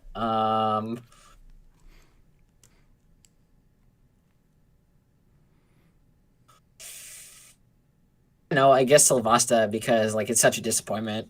It's rough. Can I mention one last thing about the Nervassal syndrome? I mean, a lot got said, so I forgot to bring it up in response to something Shadon said. I think it was foreshadowed. I think they knew that they were going to do it. I don't think it was a oh yeah, no, they did. There was that twist sheep thing in the flashback. Mm-hmm. And I think the whole deal with Boris going to visit the Rhino in the prison and everything like that was like you're meant to get breadcrumbs about this. I read those differently, to be fair, though. Like the Boris thing, I thought he poisoned him rather than just, whispering to him, "You've got a tiny penis," or so whatever it was that just made him lose his shit. I mean, you could do either. Like you could give someone a drug that made them super mad. But I wouldn't have gone to the assumption that he just made him really angry. And just showed him the wrong drill. Oh yeah. Like well, that's the thing is you don't think about like the whole bit about it being they get really mad and then it happens was new information, but we knew that there was some kind of drug, that there was like that the pharmacy was experimenting somehow on the Beastmen. Maybe I should clarify. Can I say, I think it's a funny detail that when Shiro hulks out to become his Super Saiyan form, he follows Hulk rules and he keeps his pants. But when he becomes evil, he loses his pants. Yes, I enjoyed that too. That's true. I think I should clarify when I say about foreshadowing. Like I didn't like when I say that. I mean, obviously we knew that something was up. Like we knew that had been foreshadowed that something. But there's no way that it was foreshadowing, in my opinion, that it was based on genetic thing. Like, I could not, in any way, like... Yeah, fair. That's fair. The only thing they'd foreshadowed was that some shit went down at Nervasil, and we hadn't gotten the whole story. That was it. That was it. That was it with that as well, in that I took that as just Shiro's incomplete memory. It could have been there's a secret Beastars zombie plague. Yeah, but... I knew they were developing... That's the Sylvester Pharmacy was developing a drug. I didn't know what it would be for. I didn't know it would go in this direction. You know what I mean? But yeah, that they just really didn't think it through. So long. I'm trying to remember how I thought this show would go. I don't know. I honestly like unless I'm prompted, acting like Cassandra isn't a thing I do. I'm very chill in the sense that I'll just be like, oh, this is what happened so far, and I'll just find out what happens later. Mm-hmm. Like if it were week to week and you asked me about it, I could spin some yarns, but I didn't have I didn't have a trajectory for this show.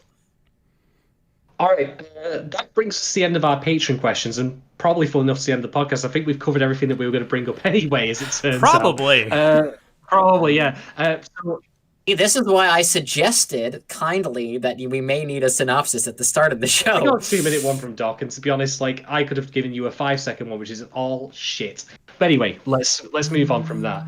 So I want to just firstly thank our patrons for offering those questions. Thank you very much for your contributions from both this episode and the ones you've done previously. It's always great to get your input on that, and I hope we've given you good answers to them. I will also just mention for people who are listening to this on the free-to-air that if you have not yet considered it, do feel free to check out our Patreon at patreon.com/Warui Deshou. Get yourself on the $3 tier or higher, get yourself access to asking us questions in the Discord. All sorts of goodies in there as well. Definitely do check it out. I'm going to hand the baton back to Doc, though, to lead us out for the rest of the podcast. Do we have any talking points, though, come to think of it, separate from what's been brought, or we covered everything we want to say? I mean, I'm personally good. Yeah, I think we've talked it out. I don't have anything farther to say about it. How would you? I guess it's time to rate the show. Oh, I've been looking forward to this. But I'm gonna let Alex go first. 3.5 awoos out of 5. Oh, that's higher than I thought. It's gonna be higher than one. Man, that whole scene of like, they're responding to this phone recording of a wolf howl. I was just like, get the fuck out of here. Okay. We're gonna talk about this now. So I kind of like it. Not because it's a wolf, but because Shiro is the 1,000-year-long both trauma and guardian spirits of Anima City, basically. And the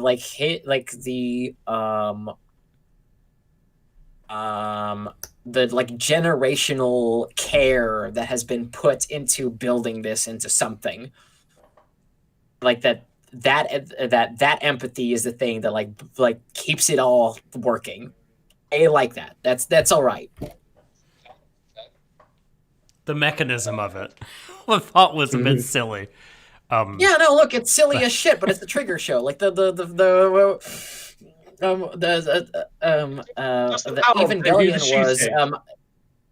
Evangelion was subtlety is for losers. A trigger is what is subtlety? I don't know what a dictionary is. Ain't that the truth? Doc, do you want to give your rating next, or do you want me to lead in with mine? No, I'll go.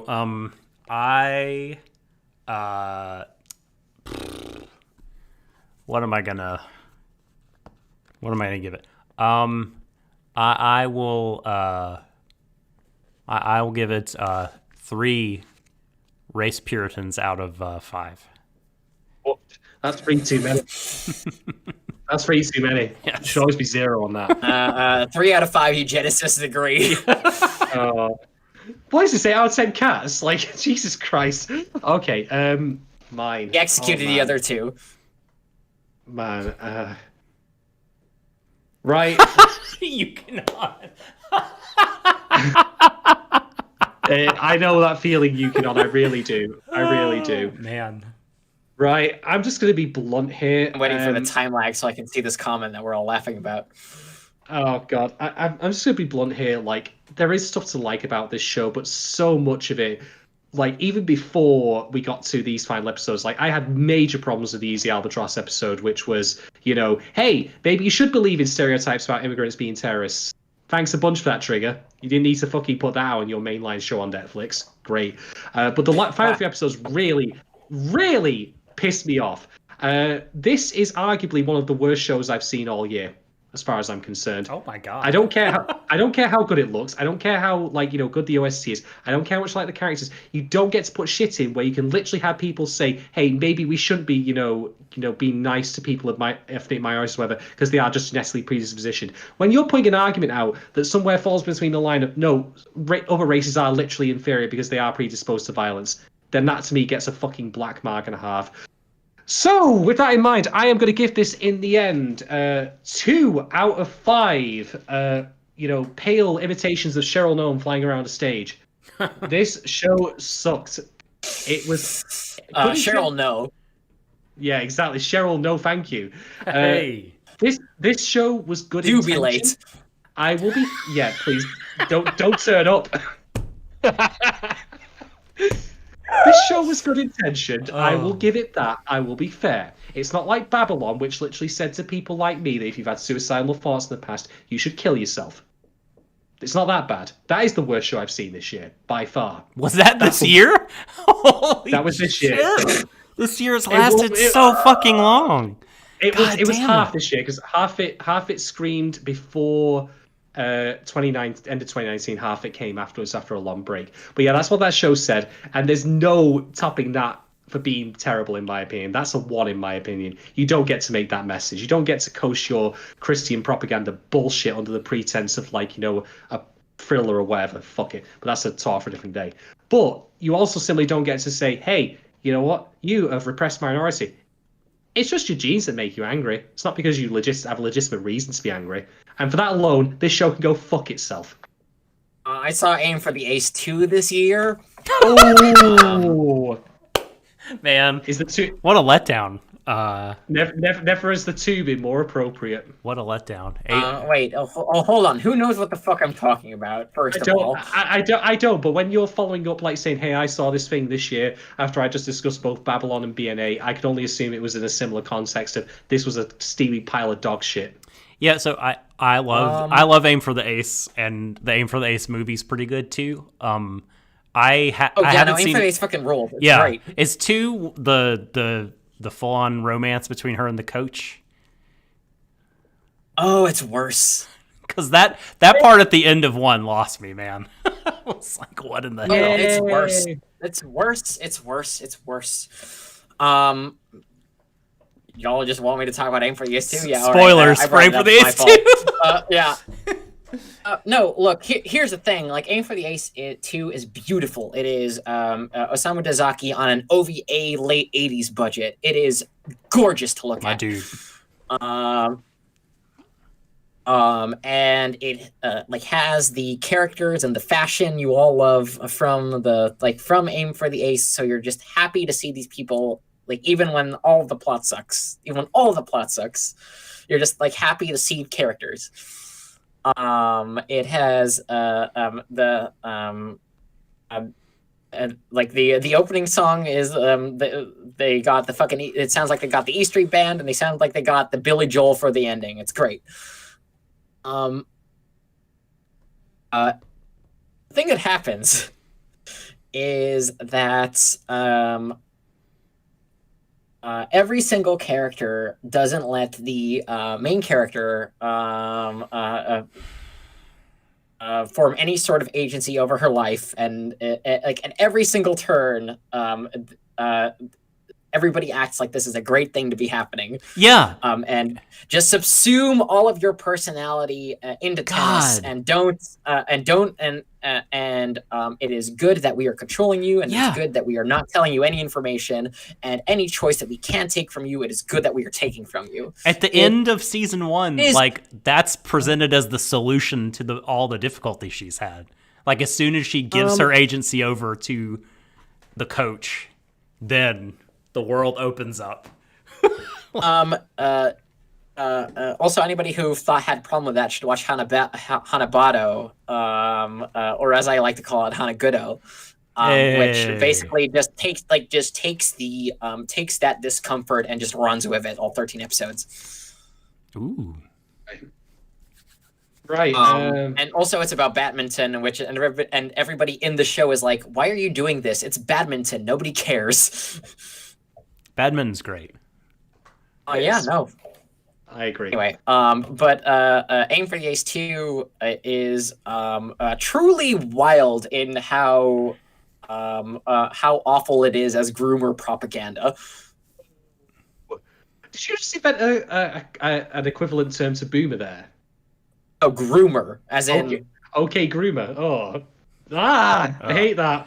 Yeah, that was... I made Chicago Bulls of Lolita jokes while I was watching the first 5 episodes of the show of a friend of mine. It was an X-rated cut of comedy that I will never again eclipse.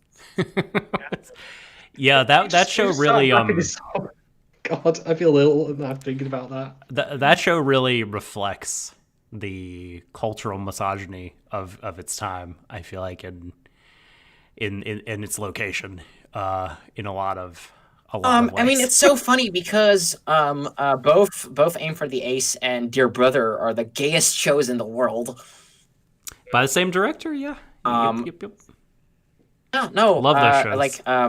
Dezaki did Dear Brother, Golgo 13, and Hamtaro the movie, The Three Genders. Yeah, exactly. Yes. Love Osamu Dezaki. You got to make Cobra one of the genders. Jesus Christ, Alex! I know you said you went to hire an assassin to kill me before when you took that phone call. I didn't think you would try to do it by just making me choke. Hamtaro. Jesus Christ! No, the real twist is that I don't need an assassin. Oh, thanks. It's just data. Shall we wrap up then? Oh my God. Yeah. Hey Bot Rules. Thanks Hey Bot in rules. chat for thank you, Yuki. We appreciate everybody. Finally, we have converted somebody to my gospel. Yes. Firstly, want to thank Alexander for being on with us and giving us so much of his time and all of his insights. Thank you, Alex. Do you want to do some do a plug of your Twitter and such? I haven't written anything in 2 years, but I still have a website in which I have written articles that I still like, which is all the media matters at wordpress.com. My Twitter is at biod42, and I mostly just RT shit these days. But I have exquisite taste, so it's pretty good. And I would like to thank my friends for having me on the podcast, because this is this was a lovely time, but also this is like the most fun I've had watching anime by myself all year. Being able to like take notes and just ruminating on it, knowing that I would have to contend with the sourest Shadon that the world has ever seen since Darling in the Franxx. Wow. Imagine if we'd been doing a podcast on Babylon, though. I would have actually been infinitely worse. No, see, then the difference would be that I would be just with you, and we would just be Waltler and Standorf, which is its own joy, but it's a different vibe. It was fun for me to like be the better angel of BNA. Hey, and it's always fun to have you on here, my friend. So thank you very much, Joe. It's always light saucy, man. And I'm glad I'm glad from a personal perspective that you've enjoyed it as well and got that out of it also. So that's good. Hell yeah. It will not be the last time Alexander is on the podcast. Shadon, thank you very much, as always, for your anger. What decadence instead of this show? No, thanks, man. Sorry. You have to choose. Always appreciate you. You have to choose. Shadon, where can people find you on Twitter if they want to argue with you about BNA? Don't. Well, did you want me to say something else? The answer to that is no. Your Twitter handle. Don't at me. All right, you can at me if it's not BNA related. I know that Yukinon's just currently furiously typing into his keyboard at this point. But if you want to at me about something that's not BNA related, you can get me at Shadon1010, and feel free to talk to me about anything and everything. If you're still mad about his Darling in the Franxx review, Yukinon has it covered. Jesus Christ, Yukinon, like he knows my buttons. He knows my buttons very well. But Yukinon likes Darling in the Franxx more than people who like Darling in the Franxx do. But still ironically. Yes, exactly. And Shrine lastly, to 02 next to Shadon's portrait. Thank you to everyone who hung out with us today, everybody in chat. Thank you to the lovely patrons for all your support of us. We appreciate it very much. And if you would like to show your support, again, that's patreon.com/WARUI DESHOU. and have a look, see if you like anything. But you certainly do not have to support us financially, and there are other ways that you can. Go, they're worth it. There are other ways that you can help us out by like retweeting, by sharing our stuff, giving us a likes, follows. We're on Mostly YouTube. giving them money. Well, sure, that we'll take it. We'll take it. But you'll benefit in the long run. No, but we're on a bunch of platforms if you Google us. And one of the things you could really do to help is go to the Apple Podcasts app and give us a rating, 5 stars, please. The old 5-snake review. Review. Yes, review. Type the words in the box that says review this podcast. And I'll give you... I am a eugenicist and I approve this podcast. Yes, do that. Please do that. And I will give you a special thing if you do it. So I'm just going to put that out there. And it's eugenicist and it's a block, as far as I'm concerned. Always. Take your bell curve shit and fucking walk. It's a long-standing rule. Happy to get the 1-star review from such folks. But I think that's going to do it. We've have we hit the... Yes, we've surpassed the 3-hour mark. So it is high time that we ended the podcast. And another thank you to everyone who joined us. And as we always say at the end of Warui Deshou, embrace each other, everyone, to the ends of the universe. Good night, everyone. Take care. Bye.